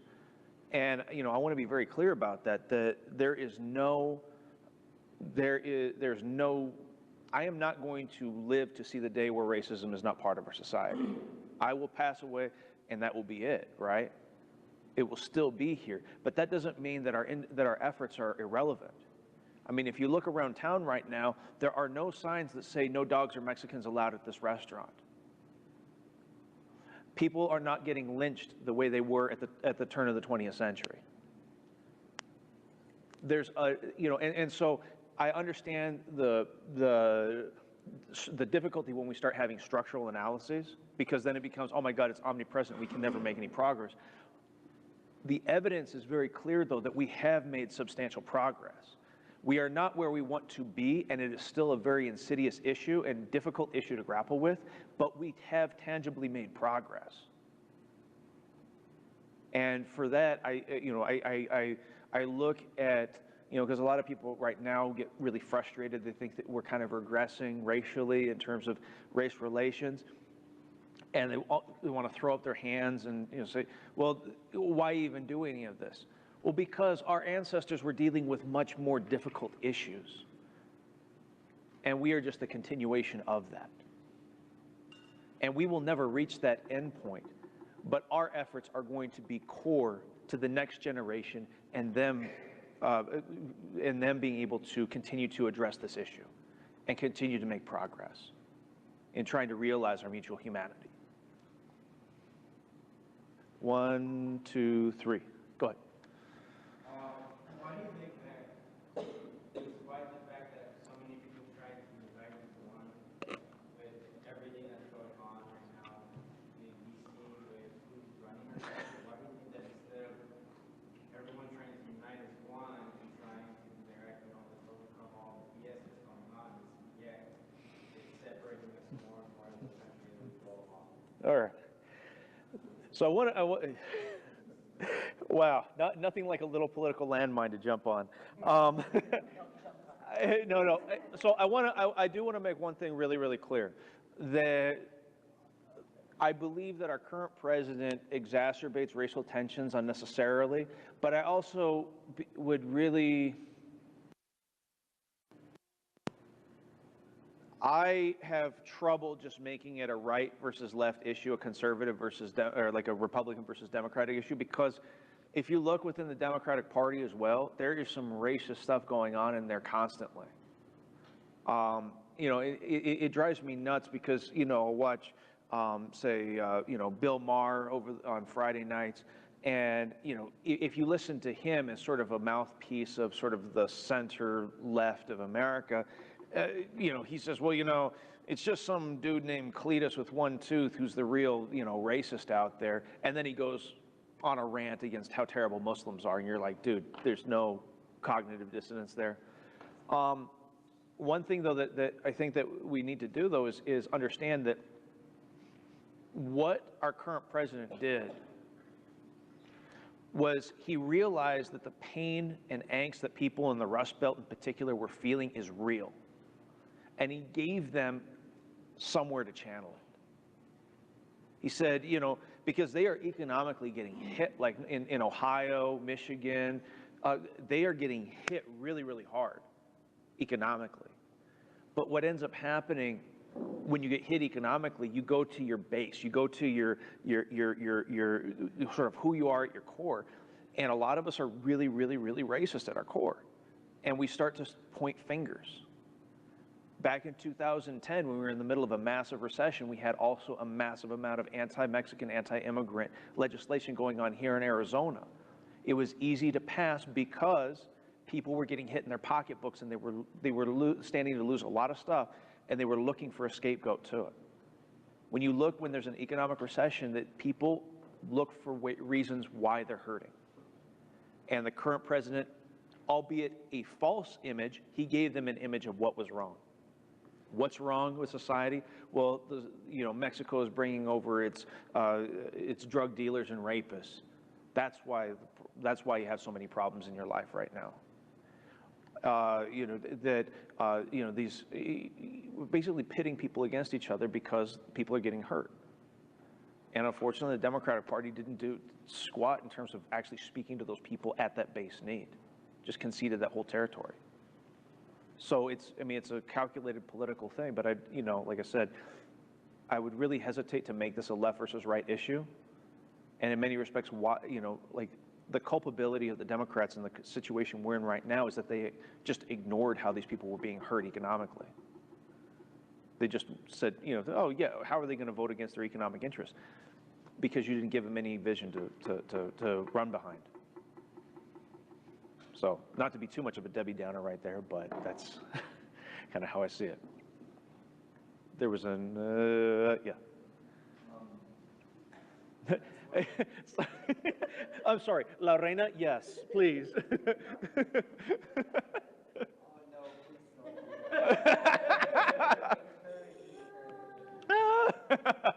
Yes, please. I just wanted to go back on how like quickly you raced over white privilege. Oh yeah, yeah.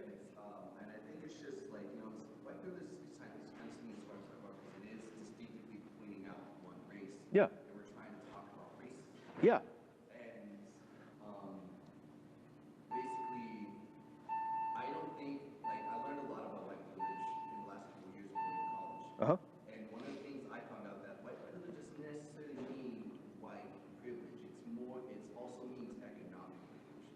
And it basically what that leads to is where you're at in life, where you're going, you know, what you're doing, what part of town you're at. It doesn't necessarily have to mean like, oh, you're white, you get better things, but it's like, okay, you're in this part of town, you're raised by these certain people, therefore I respect you more, you get more privileges.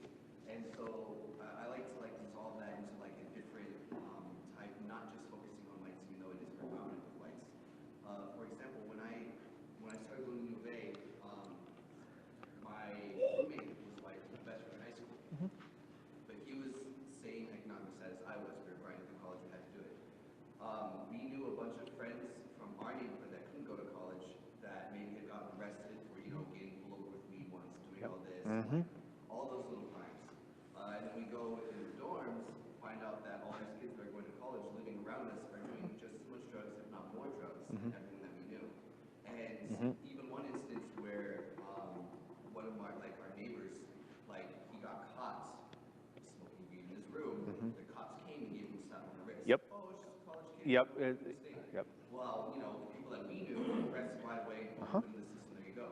So the thing with white privilege, it's like, it's something that people that have it don't know that they have it. Of course. But the people that do have it, it's so prevalent. It's so obvious of what is going on around you. Yep. And I've never tried to like make it a burden on the friends that I make in college, and always just trying to be a generally cool kid. But like, it's so hard. Like when that discussion comes up, it's so hard to explain white privilege to someone who has it because they just like, I don't see it like that, man. I think everyone, if you work blah blah, it's like no.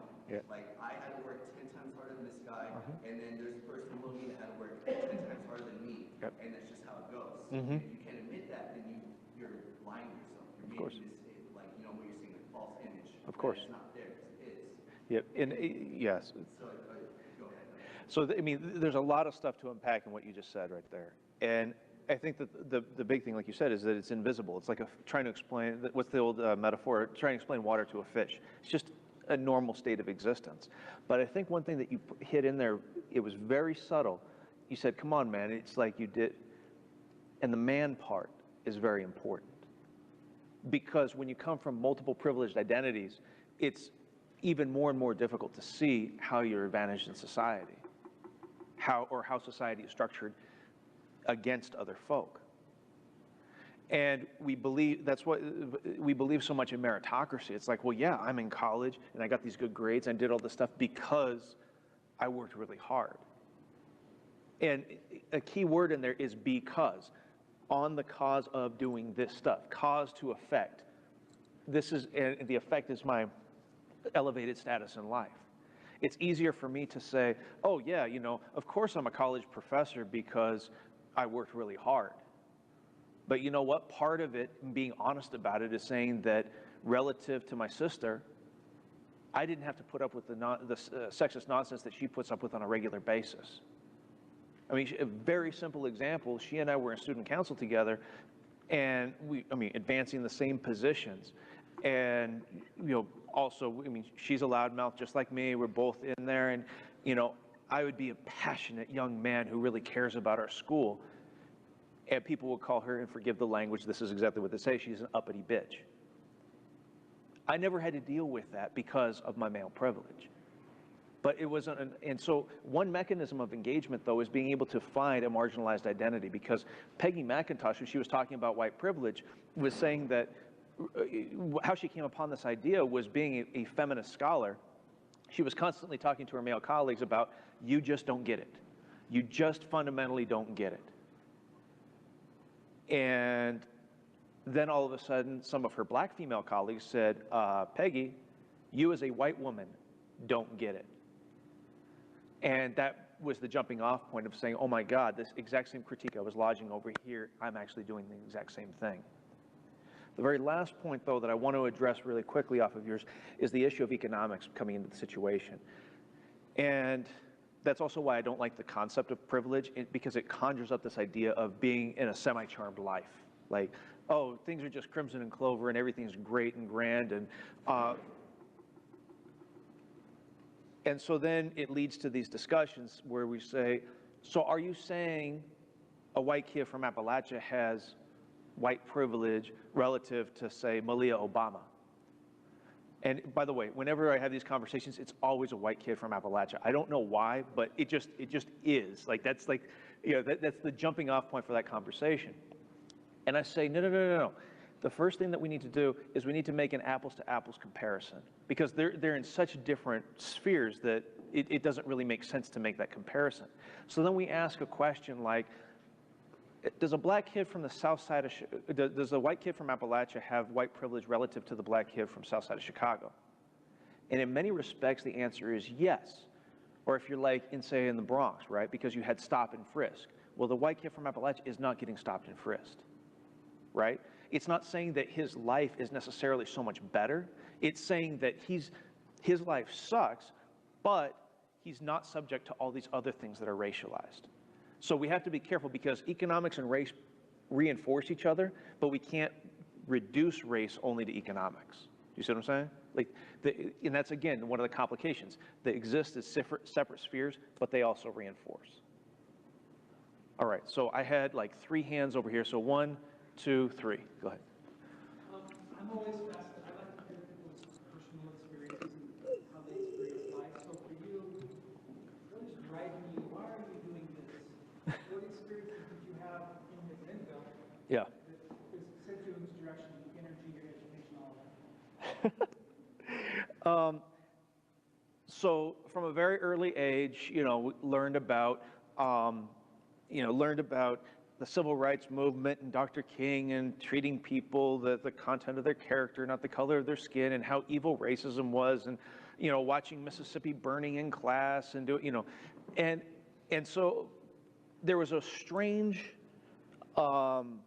implied message to all of that of, look at what racism is, a la, you know, Mississippi burning, lynchings, all this stuff. But the implied message became what racism is not, and it's sort of what we're living with right here, right now. That, you know, there's really not, it wasn't informative in terms of what was going on in McMinnville at that time. It was just like, oh yeah, there's something in the South, there's something with the Klan, there's something out there. And when I was 5 years old, my parents got divorced, and so my mom is white, my dad's Chicano. And my mom went up and lived in Portland. And Portland is, for all intents and purposes, is the whitest city, demographically, major city in the entire country. And so I had this weird cognitive dissonance at a very, very early age, where we would be in these ostensibly white environments, and people who I very deeply cared about, who were part of, you know, were close family friends, would say things that were just a little bit off, and I couldn't put my finger on it. Because, I mean, when you're 7, 8, 9, 10 years old, you don't have the language to really engage and explain and understand racism. And so I was like, this just doesn't sound right. But I know that they don't hate black people or brown people, but what just came out of their mouth there was something that felt wrong about it. And so I started saying, well, why not try exploring this in more depth from both a scholarly and practitioner perspective? Like, what is racism? And more importantly, how is it manifest in contemporary society? And that's how a lot of this came about. Basically, how can ostensibly good people do racially foul things and not even be aware of it? I mean, that became the core that I've been working with for, God, the last 15 years. And that's, you know, that's why it's important for me to place value judgments on behavior, but not value judgments on people. That is, that I can say that this behavior is foul, that this behavior is wrong, that you shouldn't be, you know, that you shouldn't be telling me these, that you shouldn't be thinking these things, you shouldn't be talking about these things. But that doesn't make you a bad person. We should have a dialogue about it. And so that's kind of where I came from. I was just constantly fascinated by race and racism in a weird way, and my research became sort of my me-search, trying to make sense out of this childhood. Go ahead. Yes. I forgot what the So,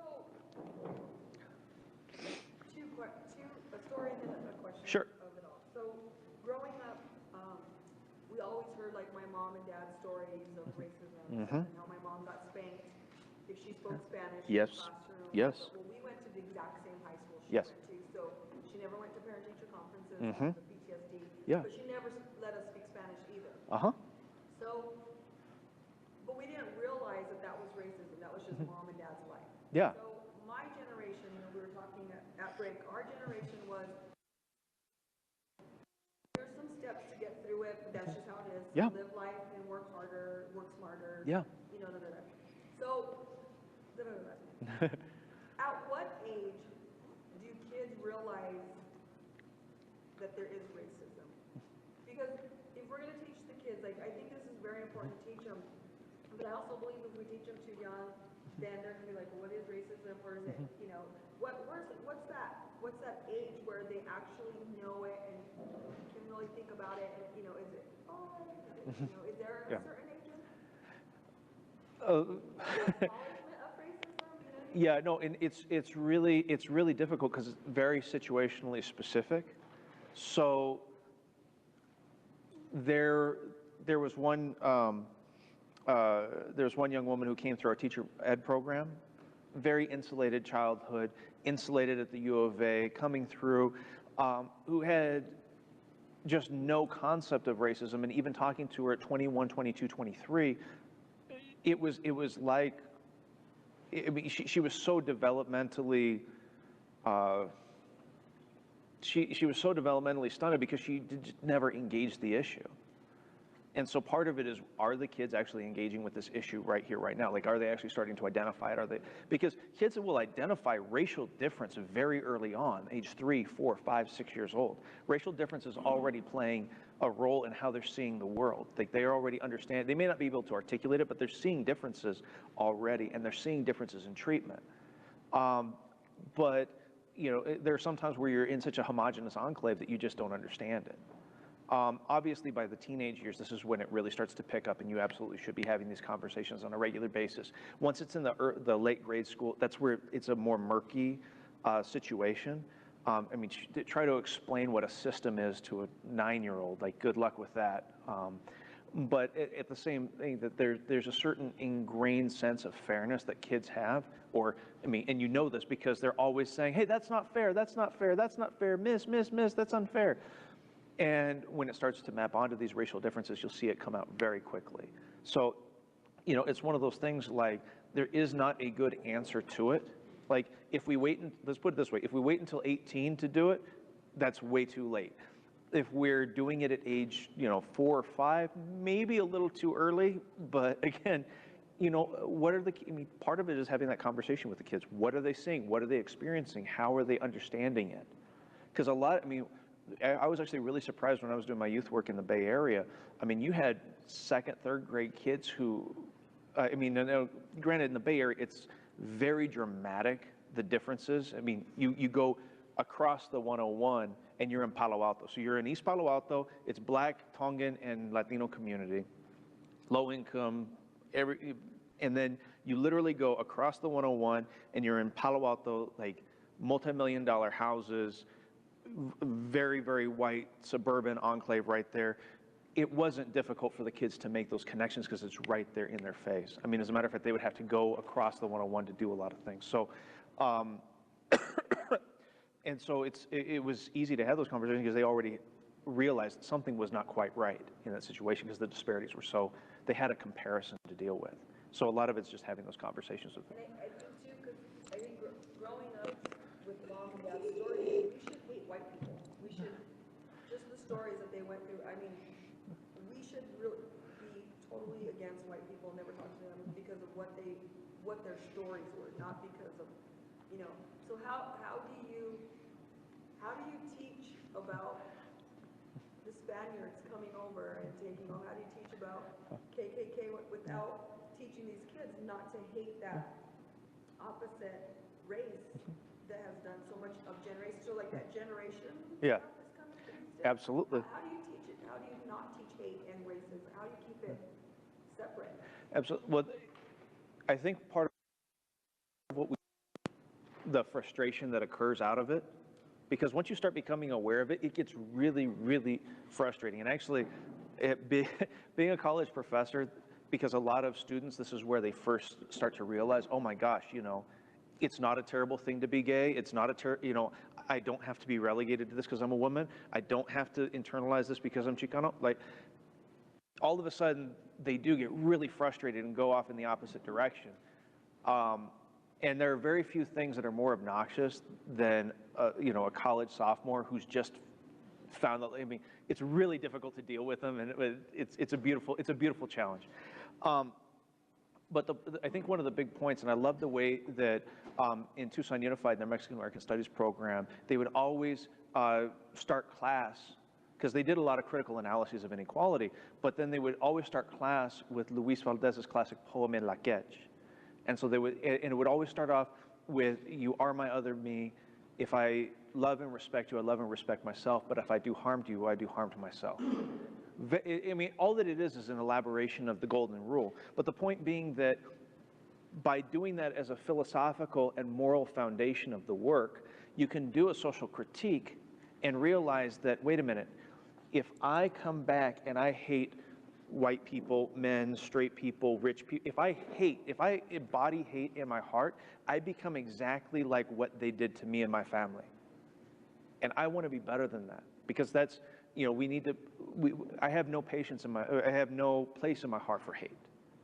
And people are like, well, what about, you know, Joe Arpaio and Steve Bannon? I have no place in my heart for hate, for anybody, period. Because the second that I hate, I not only dehumanize them, I dehumanize myself in the process. And that's what people forget about oppressive practices, is that if I am engaging in racism, it is a dehumanizing process. I'm dehumanizing myself. If I am engaging in sexism, I am dehumanizing women. I'm dehumanizing myself in the process. And that's where it comes into. And so by the way that we get around that pitfall is exactly that the end goal is not overthrowing and making white people get treated the way that brown people were, or having men be treated like women were. No. It's realizing our mutual humanity together and understanding that as our end goal, and understanding that that's the constant process that we're going in. And I think that's the hard part for us, because we only get them 2 hours. Of course. And when the elections came up, we had one student say, I'm voting for Trump because my dad's in the military. And another little girl saying, well, I'm not voting for him because my family's illegal. Yeah. So when she found out that the little boy was going to vote for Trump, she hit him, just smacked him in the face. Yeah. So that was 5th grade, and we had to deal with that. So Absolutely. that's why, this was great today. Thank you so much. I appreciate it. Thank you. I just want to go back to what you talked about Malia and your white male from Appalachia. I would still say City does have white privilege, because Yeah. there's different, like you explained, there's different areas of privilege. Yeah. So he still has white privilege over there, because I told her to get him on this or someone else. But one of my professors that he was very like uncomfortable, he had broken his pinky, and the bandage was skin color. Yeah. And he was white, so skin color matched. Yeah. So that's like white privilege. Of course. They don't make bandages for other skin tones, so he still has that.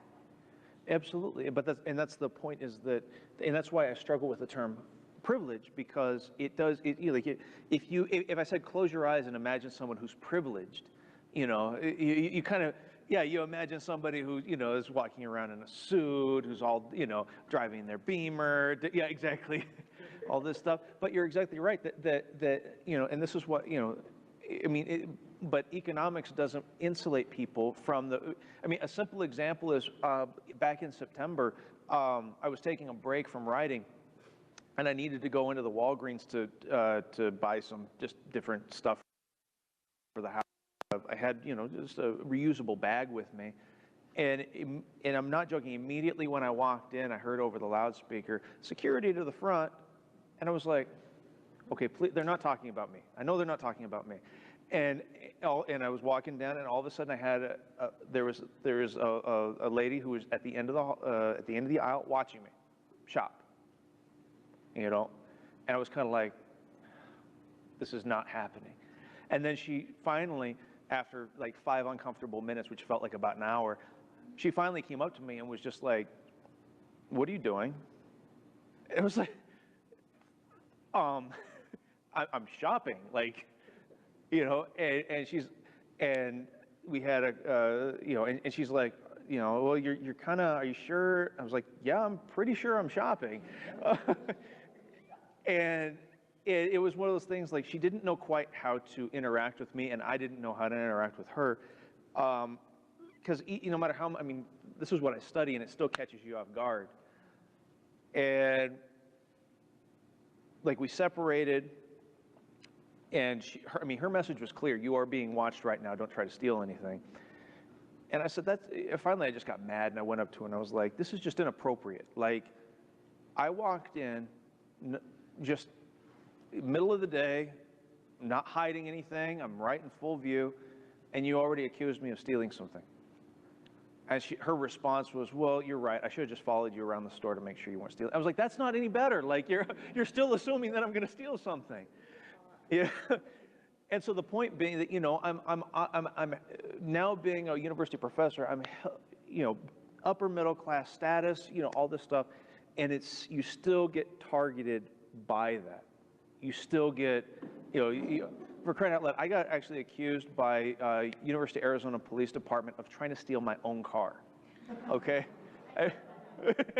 And so, it helps, but it doesn't completely insulate.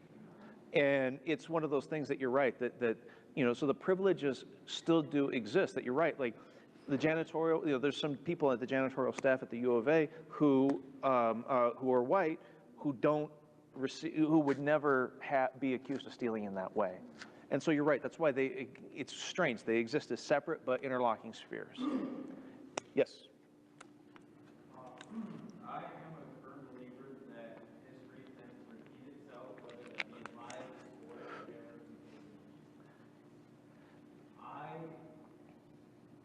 My question to you is, what would you tell the people right now that are freaking out with everything that's going on, from one, the Muslim ban, to everything that's going on right now with, like, let's say DACA, for example, or all these people that are here trying to live a better life, trying to live the American dream, quote unquote, and yet there's so much going against them, they feel like with everything that's going on, it almost kind of feels like, not to say it, it almost feels like everything that happened, you know, with Hitler was an opportunity. That's what people are feeling. At times, I don't think it's that drastic to go and say that we have another, you know, fascist dictator that's ruling our country. I just feel that right now, you know, we're just in the wrong place. And my question is, what would you tell us? I never say that history repeats itself because it takes away any human agency. It just says that we're part of the cycle and it's going to happen again.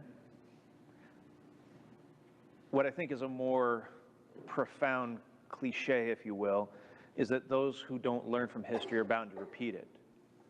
And so I actually do agree that there are some very strong fascist tendencies within this administration. I believe that the ideas of checks and balances and democracy are irrelevant to this administration. I mean, that's my personal opinion. We're more than welcome to argue about that. But I from the evidence that's at play, that, you know, there's sort of the rules of the way things are supposed to operate, and that has been thrown out the window. And so then the question becomes, moving ahead, what are we going to do about it? And part of that is learning that history and knowing how to, because it wasn't like, you know, it's not like fascists just kind of popped out of nowhere. There's an intentional building up over time of it.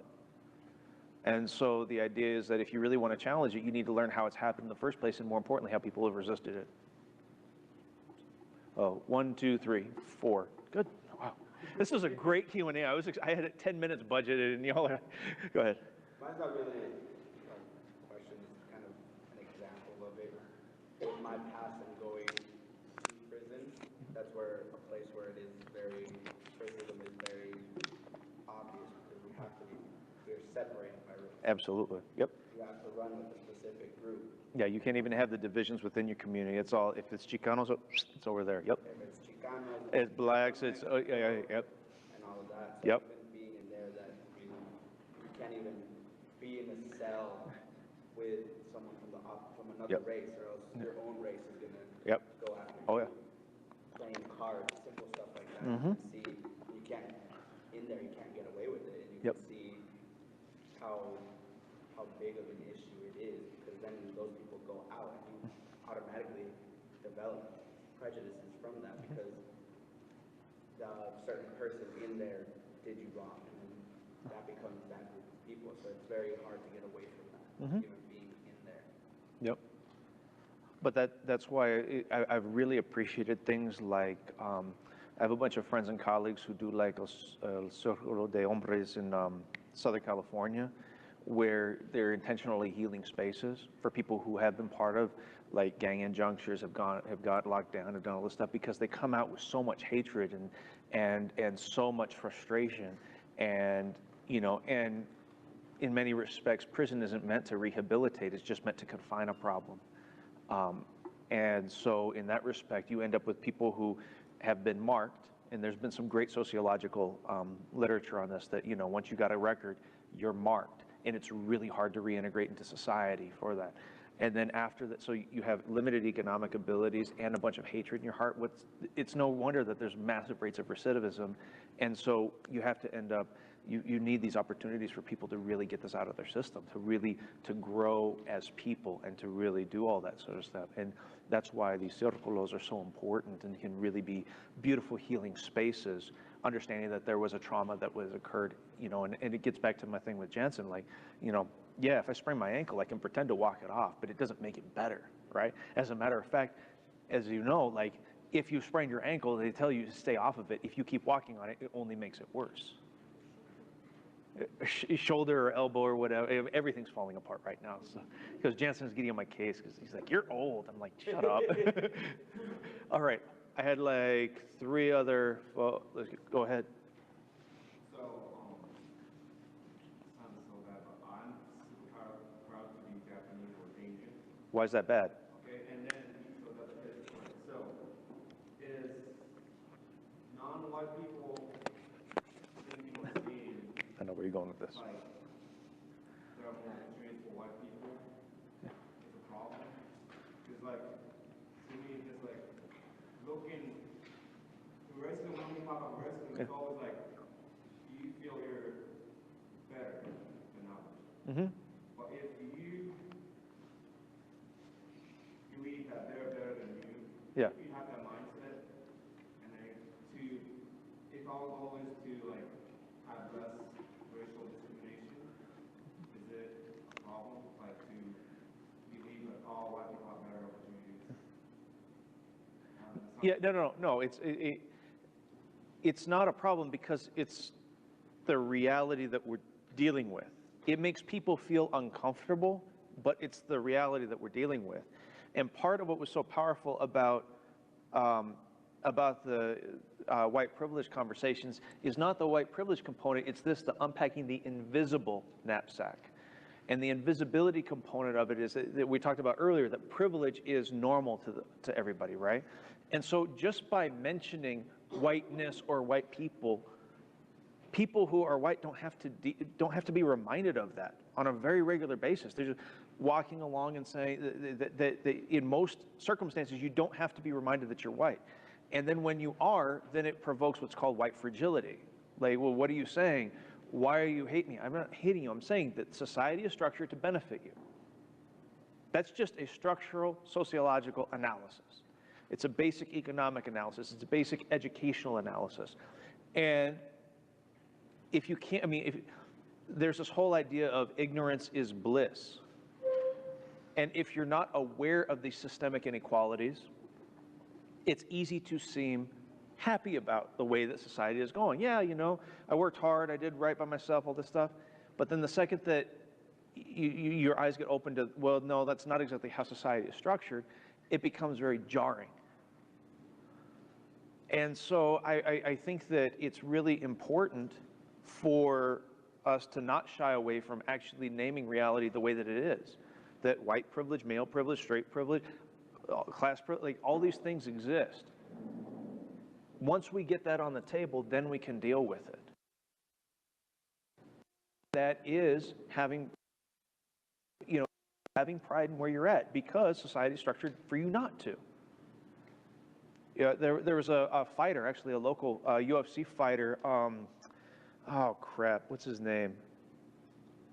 He's a heavyweight fighter. Someone help me out here. Who watches the UFC? Do you remember this dude? He was a local fighter. He went to Arizona State.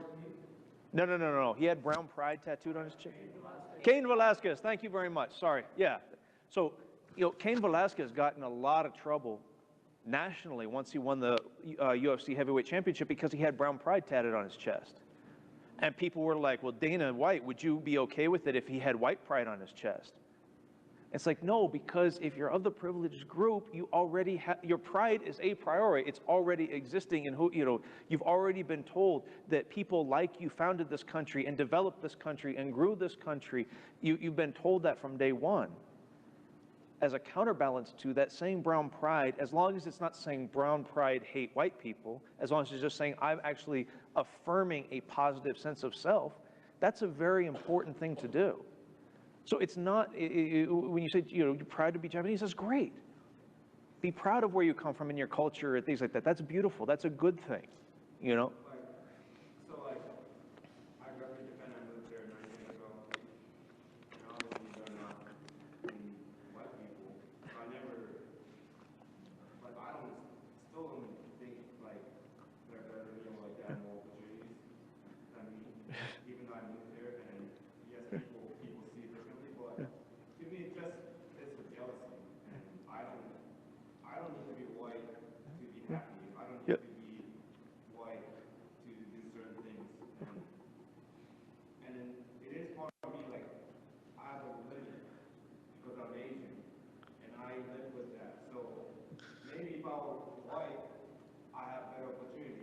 that me being Japanese here. Yeah.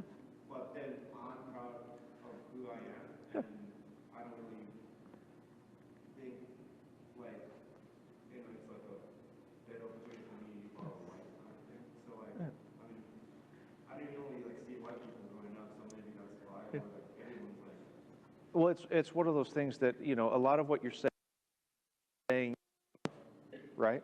And self-esteem is one component of it, but then the other component of it is equitable opportunity structure. And so it's not just about how you see yourself, but how other people see you. And that's a lot of where these racial discussions are going in.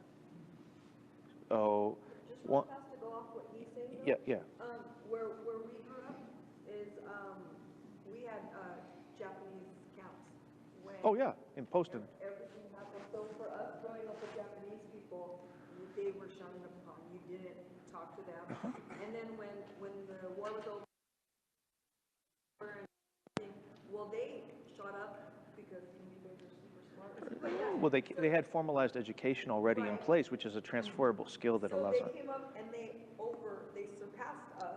Yeah. In what so then we started not liking them because now they were taking all of our jobs. But I think what you said about how we see you here and how, you know, it wasn't until I married Jansen that you don't realize you see people that way until somebody says, why do you think that way? Yep. What way? You just said A, B, and C. Yep.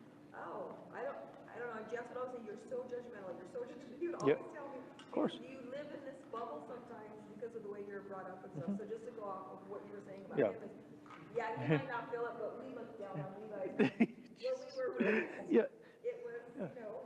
No, but and that's exactly it. That you know, we talk about the issue of white privilege as a system, but again, the ideology of that is the meaning of every other racial ethnic group, and it's very easy to internalize those messages, whether they're about you. Oh, people in my community aren't squat, so therefore I'm not. And it's very easy to point the finger out there as well. I mean, it's very easy for interethnic strife. Salud. It's very, I mean, you know, because I don't want this to be a, you know, that racism only lies within white people. That is, that the racist messaging can be internalized by any ethnic group. You know, I mean, it's very common, very, very common among Latinos to just be like, look, Asians, todos son chinos. They're all Chinese. It doesn't really matter. And you're all laughing because you know what it is. Well, when I first came here, that's what made me upset the most. Yeah, because, It's like, yeah, Yeah.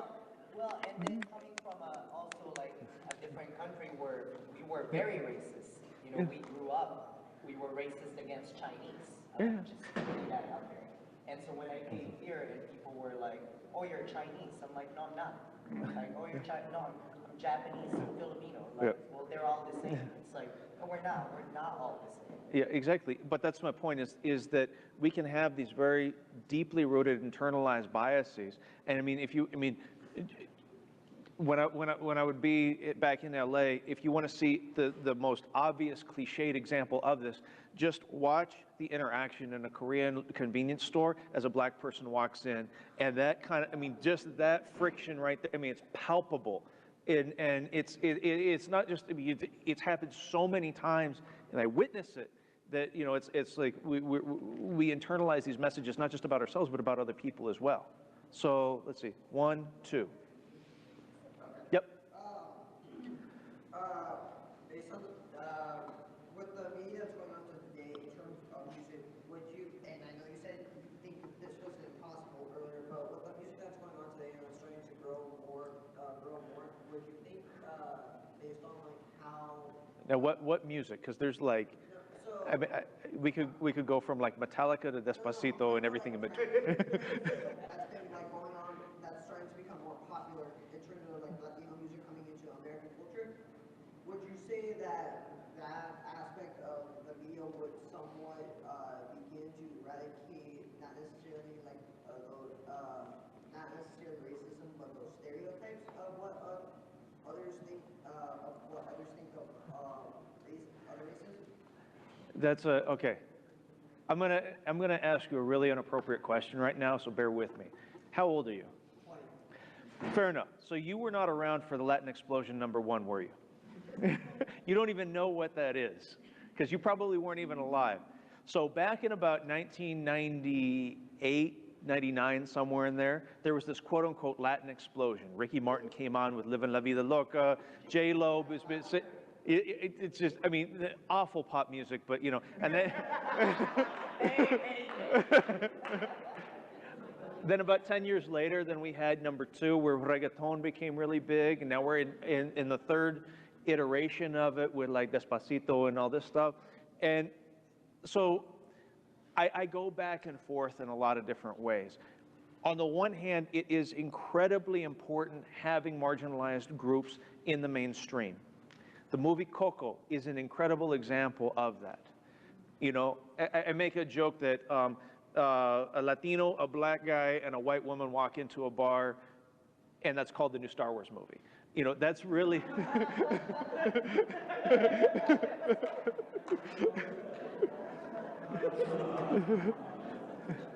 So these are all really important, because how do we start to internalize our cultural messaging, right?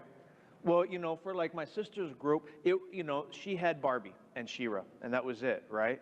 And Rainbow Bright.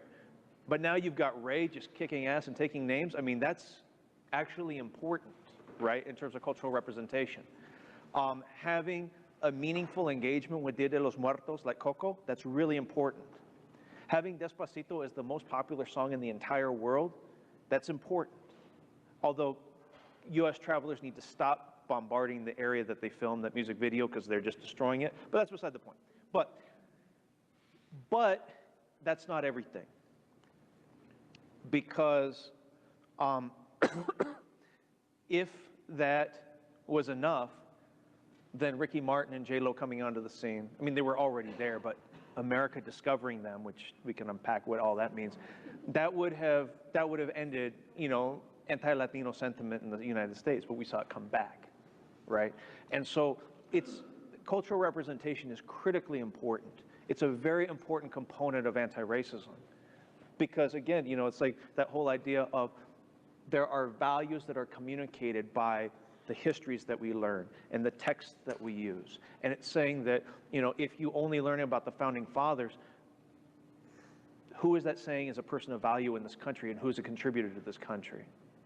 Who has value, who has meaning, who is in power, and why should they be in power?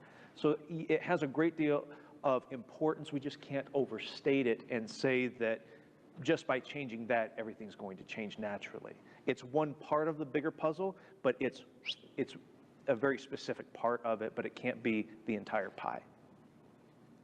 All right, so I had, yes, right here, 2, and 3. Just remember your order. 1, 2, 3. So you talked about unpacking the invisible knapsack. Yeah. And how you didn't like that because you can't take off privilege. Yeah. And I was wondering, obviously you can't shed your privilege, but I was wondering if you knew of ways where you could, I don't know, check your privilege? decrease it or shed it in some way. There's two different conversations going on, okay? On the one hand, you really can't, like your privilege is omnipresent. And so the critical question is, how are you using it? Basically, how do you use your privilege to undo the very system that gives you privilege, okay? So that's a baseline moral responsibility. However, engaging in different dialogues, there are manifestations of privilege that occur interpersonally. So, for example, it's not coincidental that in college classrooms, that straight white men talk at a significantly higher rate than any other group in the class, right? And that in and of itself is an exercise of that privilege. My voice should have meaning. I should be heard. I should be engaged. And so part of that is, as you're engaging in dialogues and as you're trying to have your voice heard, understanding your positionality, because there are many, many times where it's important to shut up, to listen, to engage, and not sit there and try to have your voice heard, but to meaningfully listen and really hear what people are saying. And that's a very delicate balance, because if you're completely quiet, then you're making people be your racial teachers. But if you're completely speaking all the time, it's just a recreation of privilege. So the idea is that just being sensitive to the dynamics in a specific group and understanding that the social dynamics of the larger society, the social structures of the larger society, play out in our day-to-day interactions. And so because of that, we just need to tend to them. And if you're feeling a little uncomfortable, it's okay to be quiet. Like that is okay to do.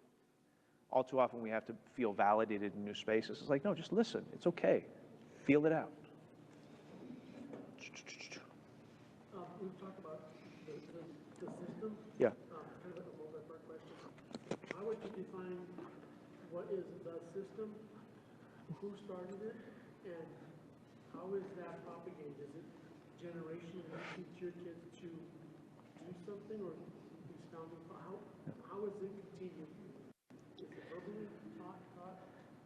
So the system that we're dealing with, it's actually kind of interesting. There's a groundbreaking text that came out recently called "Stamped from the Beginning." It's a National Book Award winner in 2016. And essentially what the author argues, and I have a tendency to believe him, is that we created racist policies and then started constructing racist ideas off of it. So the classic example is slavery. There was still some racist ideas about slavery, about people of African descent being a lesser being, but it didn't take hold through the masses until we actually institutionalized slavery. And then you had to have this unjustifiable system justified in some way. And so people started saying, well, they're not really even people. They're a lesser being that are necessarily born to be enslaved. But you have an economic component to it, where you structure society around it, where you have not just slave owners, but you had to have overseers and slave patrols. You had people who were relying on the cotton industry in order to be able to make their textiles, and so it wasn't just a slave owner, but you had everybody around who was necessarily practice. And if that system goes away, their economic vitality goes away. But there had to be concurrently an ideological component to it that said that black people and Native American people and now Mexican people are inherently inferior beings. And then it just becomes an embedded logic in society that you start acting in this way. And then you start saying, okay, well, Native Americans are lesser beings. They're not really doing anything, quote unquote, productive with the land, so therefore, through manifest destiny, we can take it. They need to be civilized. They are an uncivilized people, so therefore, we can take them to our boarding schools, cut their hair, civilize them, quote unquote, kill the Indian to save the man. Oh, the races are different. They are inherently different, so we can create Jim Crow laws that say that we can have blacks over here and whites over here. That separate, as long as they have separate and equal facilities, that's completely okay because we just can't have these different races mixing. But again, there's the ideology and the structure. There's a law coupled with this racist ideology, and it just keeps playing off like that. And so the idea is that after 300 or 400 years of this, that racism has been so ingrained in society that despite the civil rights movement, just by the natural workings of society, racism continues. The ideological as well as structural components just continue. And so again, it gets back to we don't have to say that kids in the South Side are lesser beings. We just say it's a crime-ridden neighborhood. Oh, it's really safe over here in the Catalina foothills. We've substituted explicitly talking about race and implicitly talking about it instead. Saying here is the safe area, white area. Here is this unsafe area, brown area. And it just perpetuates it.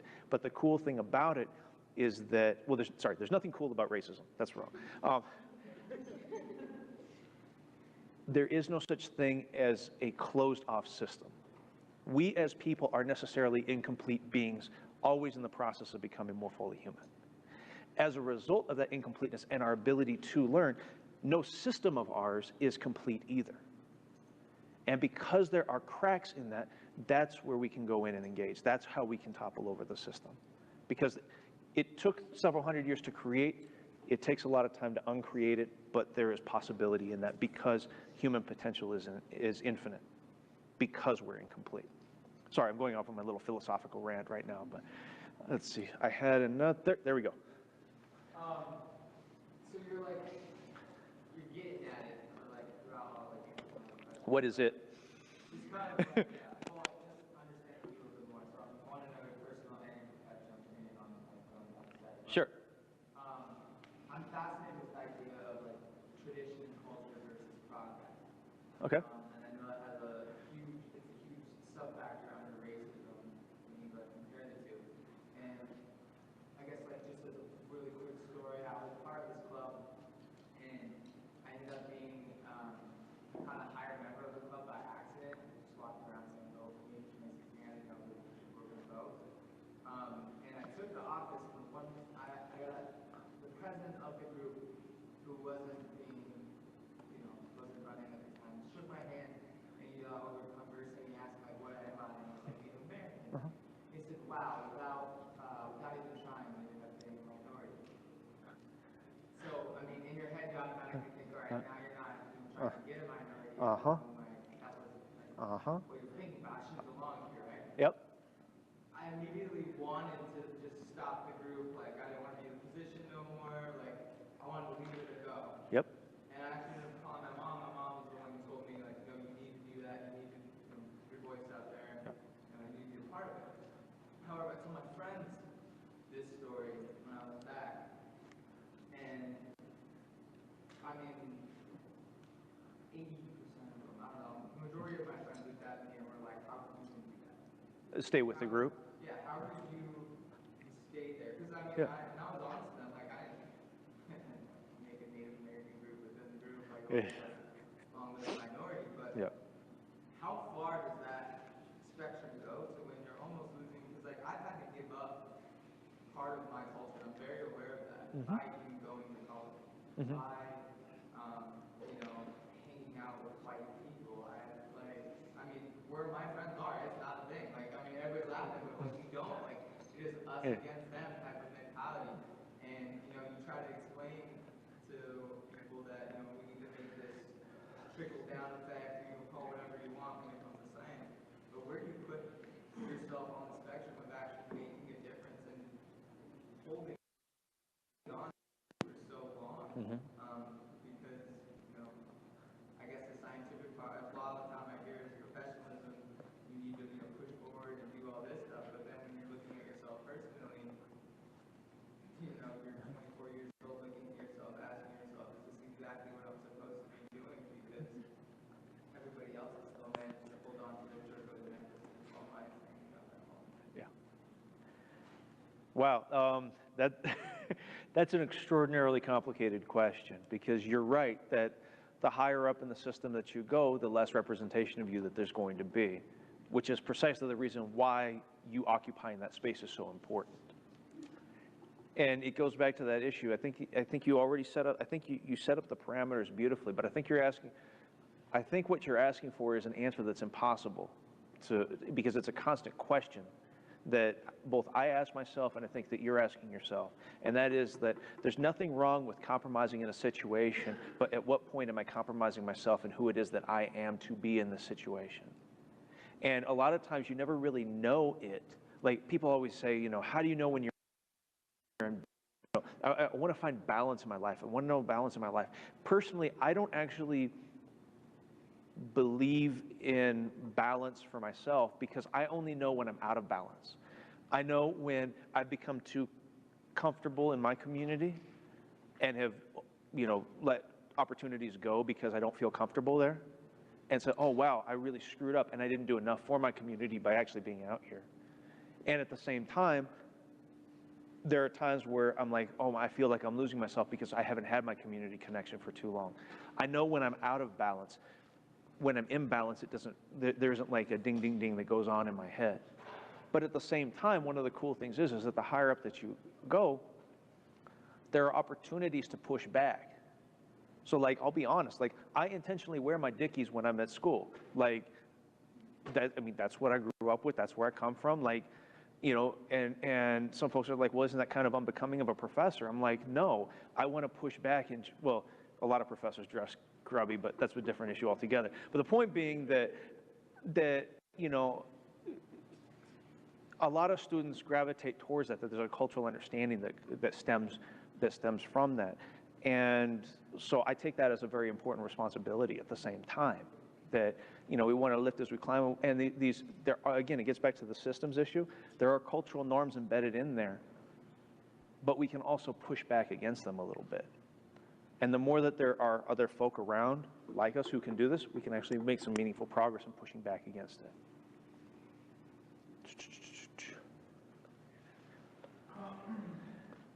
So, I don't know, maybe you've ever seen any of these things, but like, I know that on YouTube, there's these famous YouTubers that go around like doing like videos like, oh, you know, you're Latino wave, or you know, you're Asian in. Yep. But my question to you is, when you see like those videos of like, let's say, like always, for example, I'm on the route with Mr. Ray picking up kids from different schools. At CU Rose, we always get these group of kids that love watching. His character's name is Juan. Yep. He's a gardener. He likes, you know, he does the typical gardener thing. He has a strong accent, and they always like having fun. And sometimes, you know, like I'll play around with them when I watch the video. And I start thinking to myself, like, am I being racist? Are these people? Are we, you know, by watching these videos, are we giving racism? Like, are we like kind of condoning racism? Or Yeah. So that's a great question, and it gets back to something that I brought up earlier about how and this is where it gets really murky, right? That there's a difference in your positionality. What is my relationship to this form of comedy, right? That am I part of the group that is being made? Look at us and what happens. Can I look at this guy and say, that's my Theo? Or am I pointing my finger out there and saying, look at how stupid that person is? If you're part of the group, it has a completely different dynamic to it.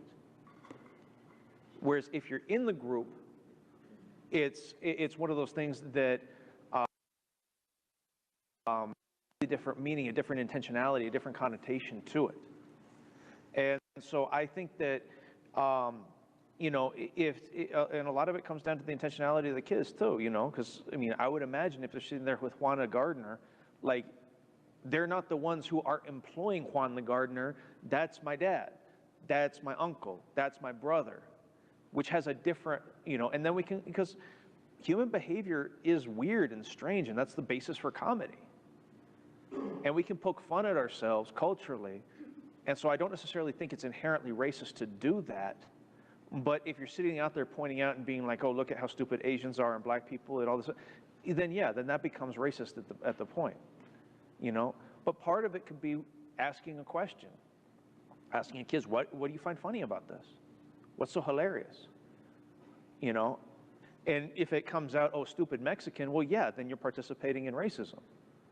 If it's like, you know, the caricatures that he's doing are like people in my family, and it's so real, it so much reflects my reality that it makes it humorous, that's not racism at all. That's where my people are from. That's my, you know, those are the people in my neighborhood, my barrio, right? That's a different issue altogether. But you don't have to, see, again, that gets back to the thing about racism. We're so quick to, like, I want to call it out. Well, why not ask a question first? Where is this coming from? Where's your heart at? What's going on with that? And, you know, what's your perspective on it?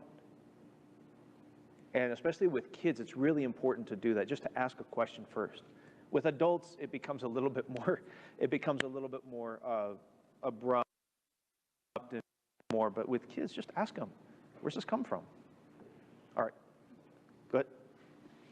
I was just thinking, you know, and this is for all of us here, because I'm so old compared to them. And they all hear the same thing. But, you know, when I was brought up, I was Mexican, big deal. That's what I was. Where I was from, we had two races, white and brown. The brown was looked down upon. We lived across the tracks. Yep. The white people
Salud. But you aren't, and we work at it.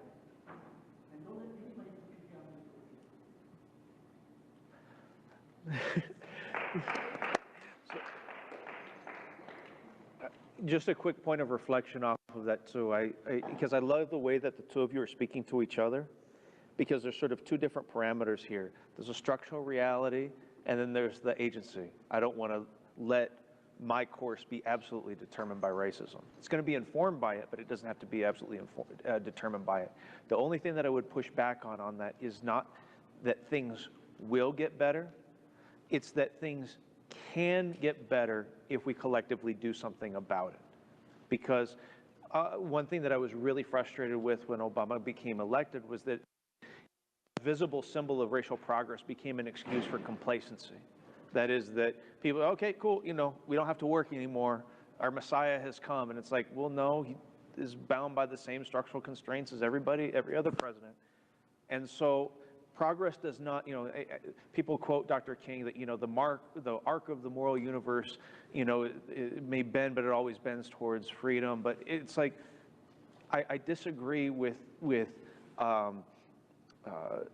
removing the human agency from it and saying that, no, look, there were thousands and thousands of people acting together to make this happen. It didn't just spawn out of nowhere. It wasn't just one little training and we're good to go. It was a collective of people who were engaged in this over an extended period of time that made intentional agitation against systems of power to actually create a more equitable society. And are we there yet? Absolutely not. But does that mean we've made progress? Absolutely we have.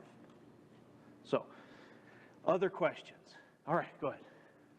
How do you explain those agitations? I had a conversation recently with a family member, and we were debating Black Lives Matter, Yeah.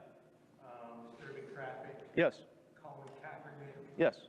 kneeling, and it was, the conversation went to not what they were protesting about.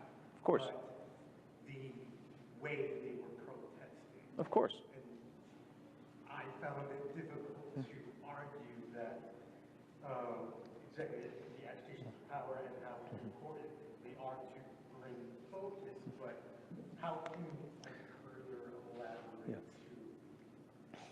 help argue that? So a couple of points off of that really quickly.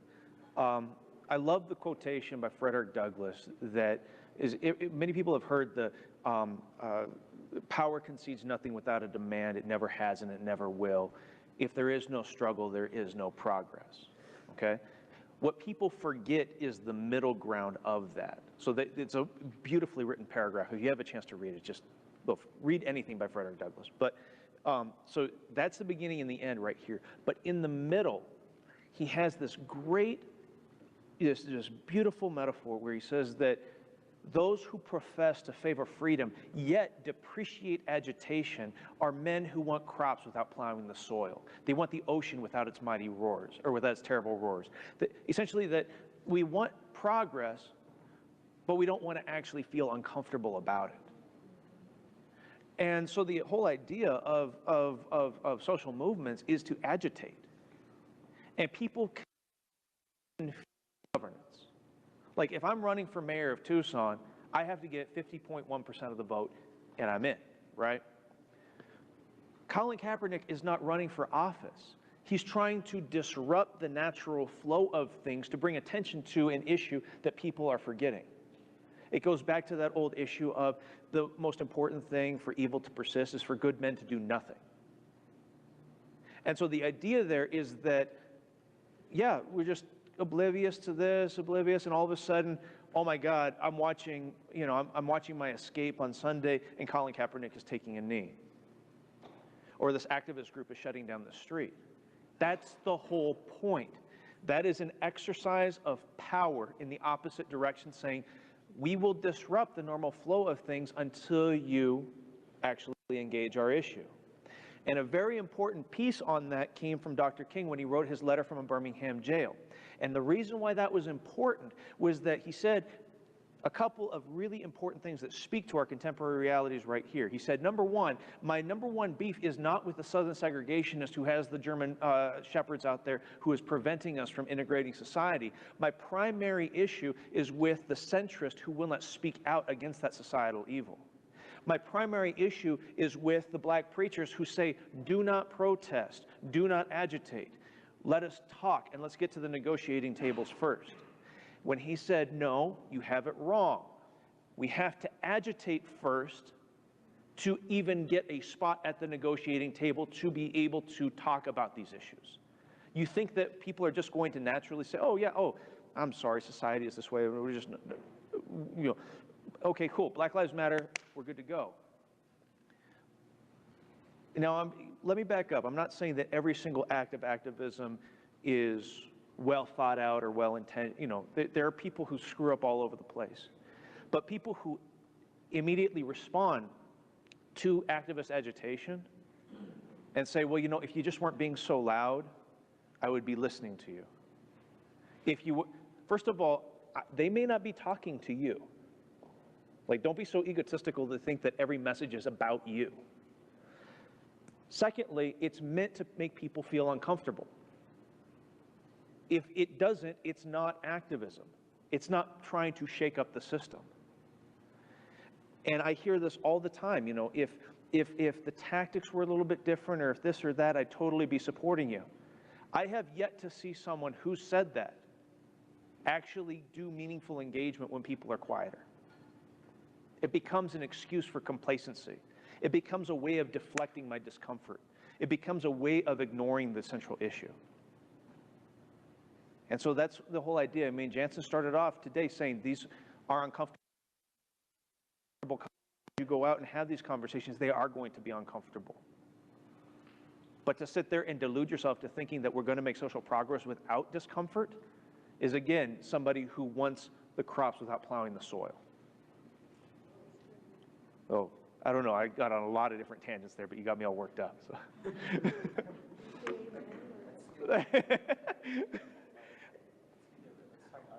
Oh my gosh. We've been going for 3 hours. Holy crap. Okay. All right. Oh, I am really tired right now. All right. Okay.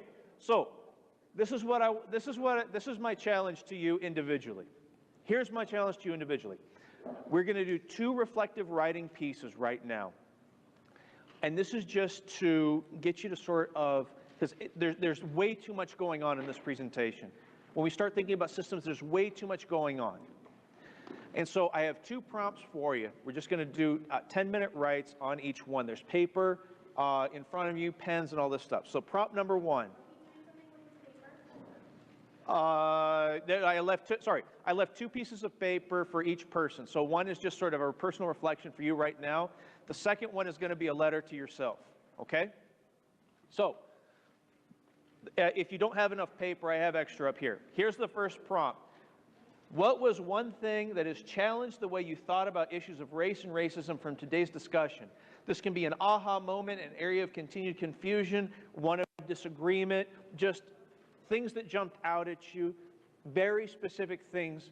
So just take 10 minutes and meditate about that. Think about that. Things that just jumped out at you, something you learned during today's presentation. So free write for right now, 10 minutes, and I will bring this back in just a second. Can everybody see this okay? Cool. Yeah.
couple more minutes, try to wrap it up.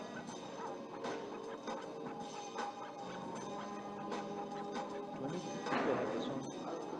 Do I still need to have this on for this? No. Okay. Okay.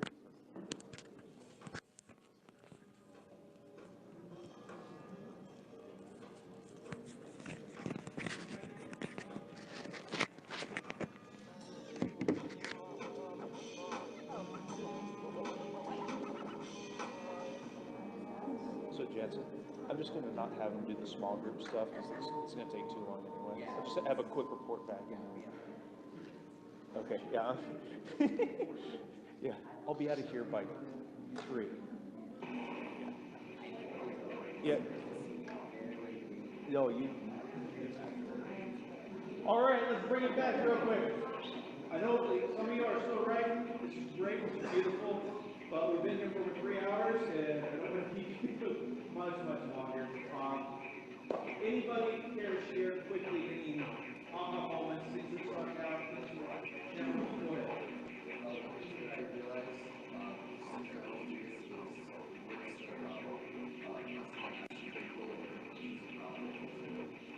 Growing up, and one of the main reasons I love Tucson is you're so diverse. There's a lot of people here. There's always different types of people in school. It doesn't mean you're always treated the best, but I was at least exposed to those kind of people.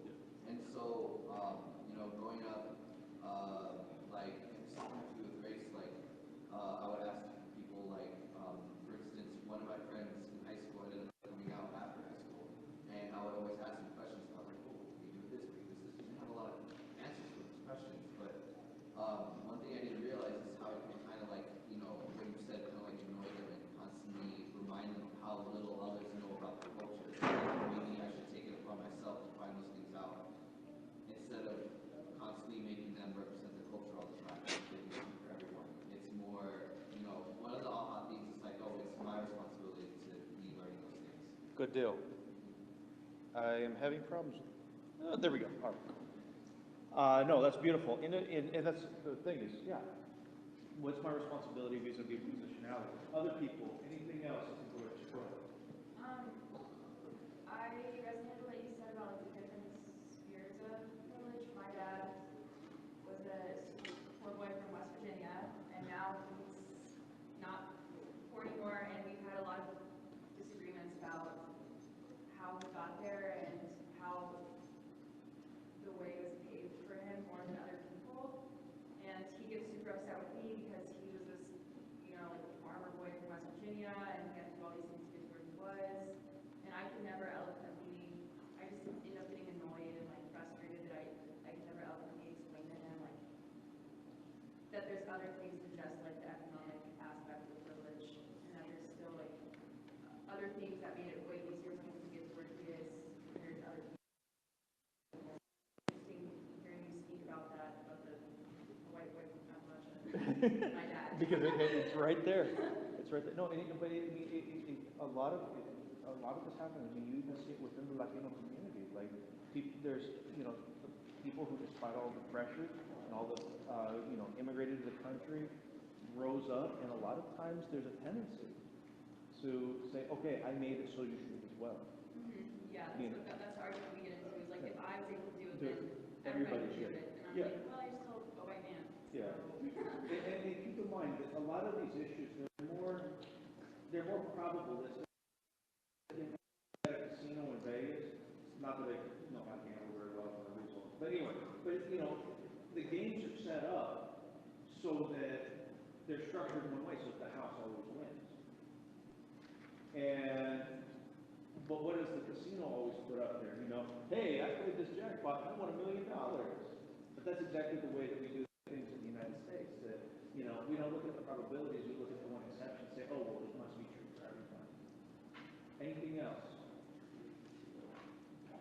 All right, consensus energy going down a little bit. That's okay. The second part that I want you to do, because again, when we talk about systemic realities, it can be overwhelming. Because racism is everywhere, sexism is everywhere. What I want you to do for the second one is really focus your attention on something tangibly you can do in your practice. I I want you to write a letter to yourself. That's what the envelopes are for. And what you're going to do is, what is one thing that you can commit to working on in the next month and applying the lessons from the discussion today in developing your practice? Just write that letter to yourself, put it in the envelope. In 1 month, Jansen is going to send out an email to everybody saying it's time to open up your lab. And that way you have a little bit of reflection on it. And a little bit of, not only I'm committing myself to doing this, but some accountability in it as well. Because, I mean, let's be real. It's coming upon the new year. Everybody makes New Year's resolutions. Yeah, I'm going to hit the gym and get in shape and lose 10 pounds. And then what happens by the end of January? It's no longer. So the point being that if we want to do this sustained thing, we need to at least start having this accountability in it, and part of it is just what can you commit to individually. So write that letter to yourself of something that you can commit to, and then like I said, on January 20th, Jansen will send out the email as a reminder to you, and then the envelope that says just right here. Just keep it at your home, at your desk, wherever, but that's the second prompt.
that people are done and people are getting good. So please make sure, I don't want to have the report back with the commitments because those are personal, those are for you.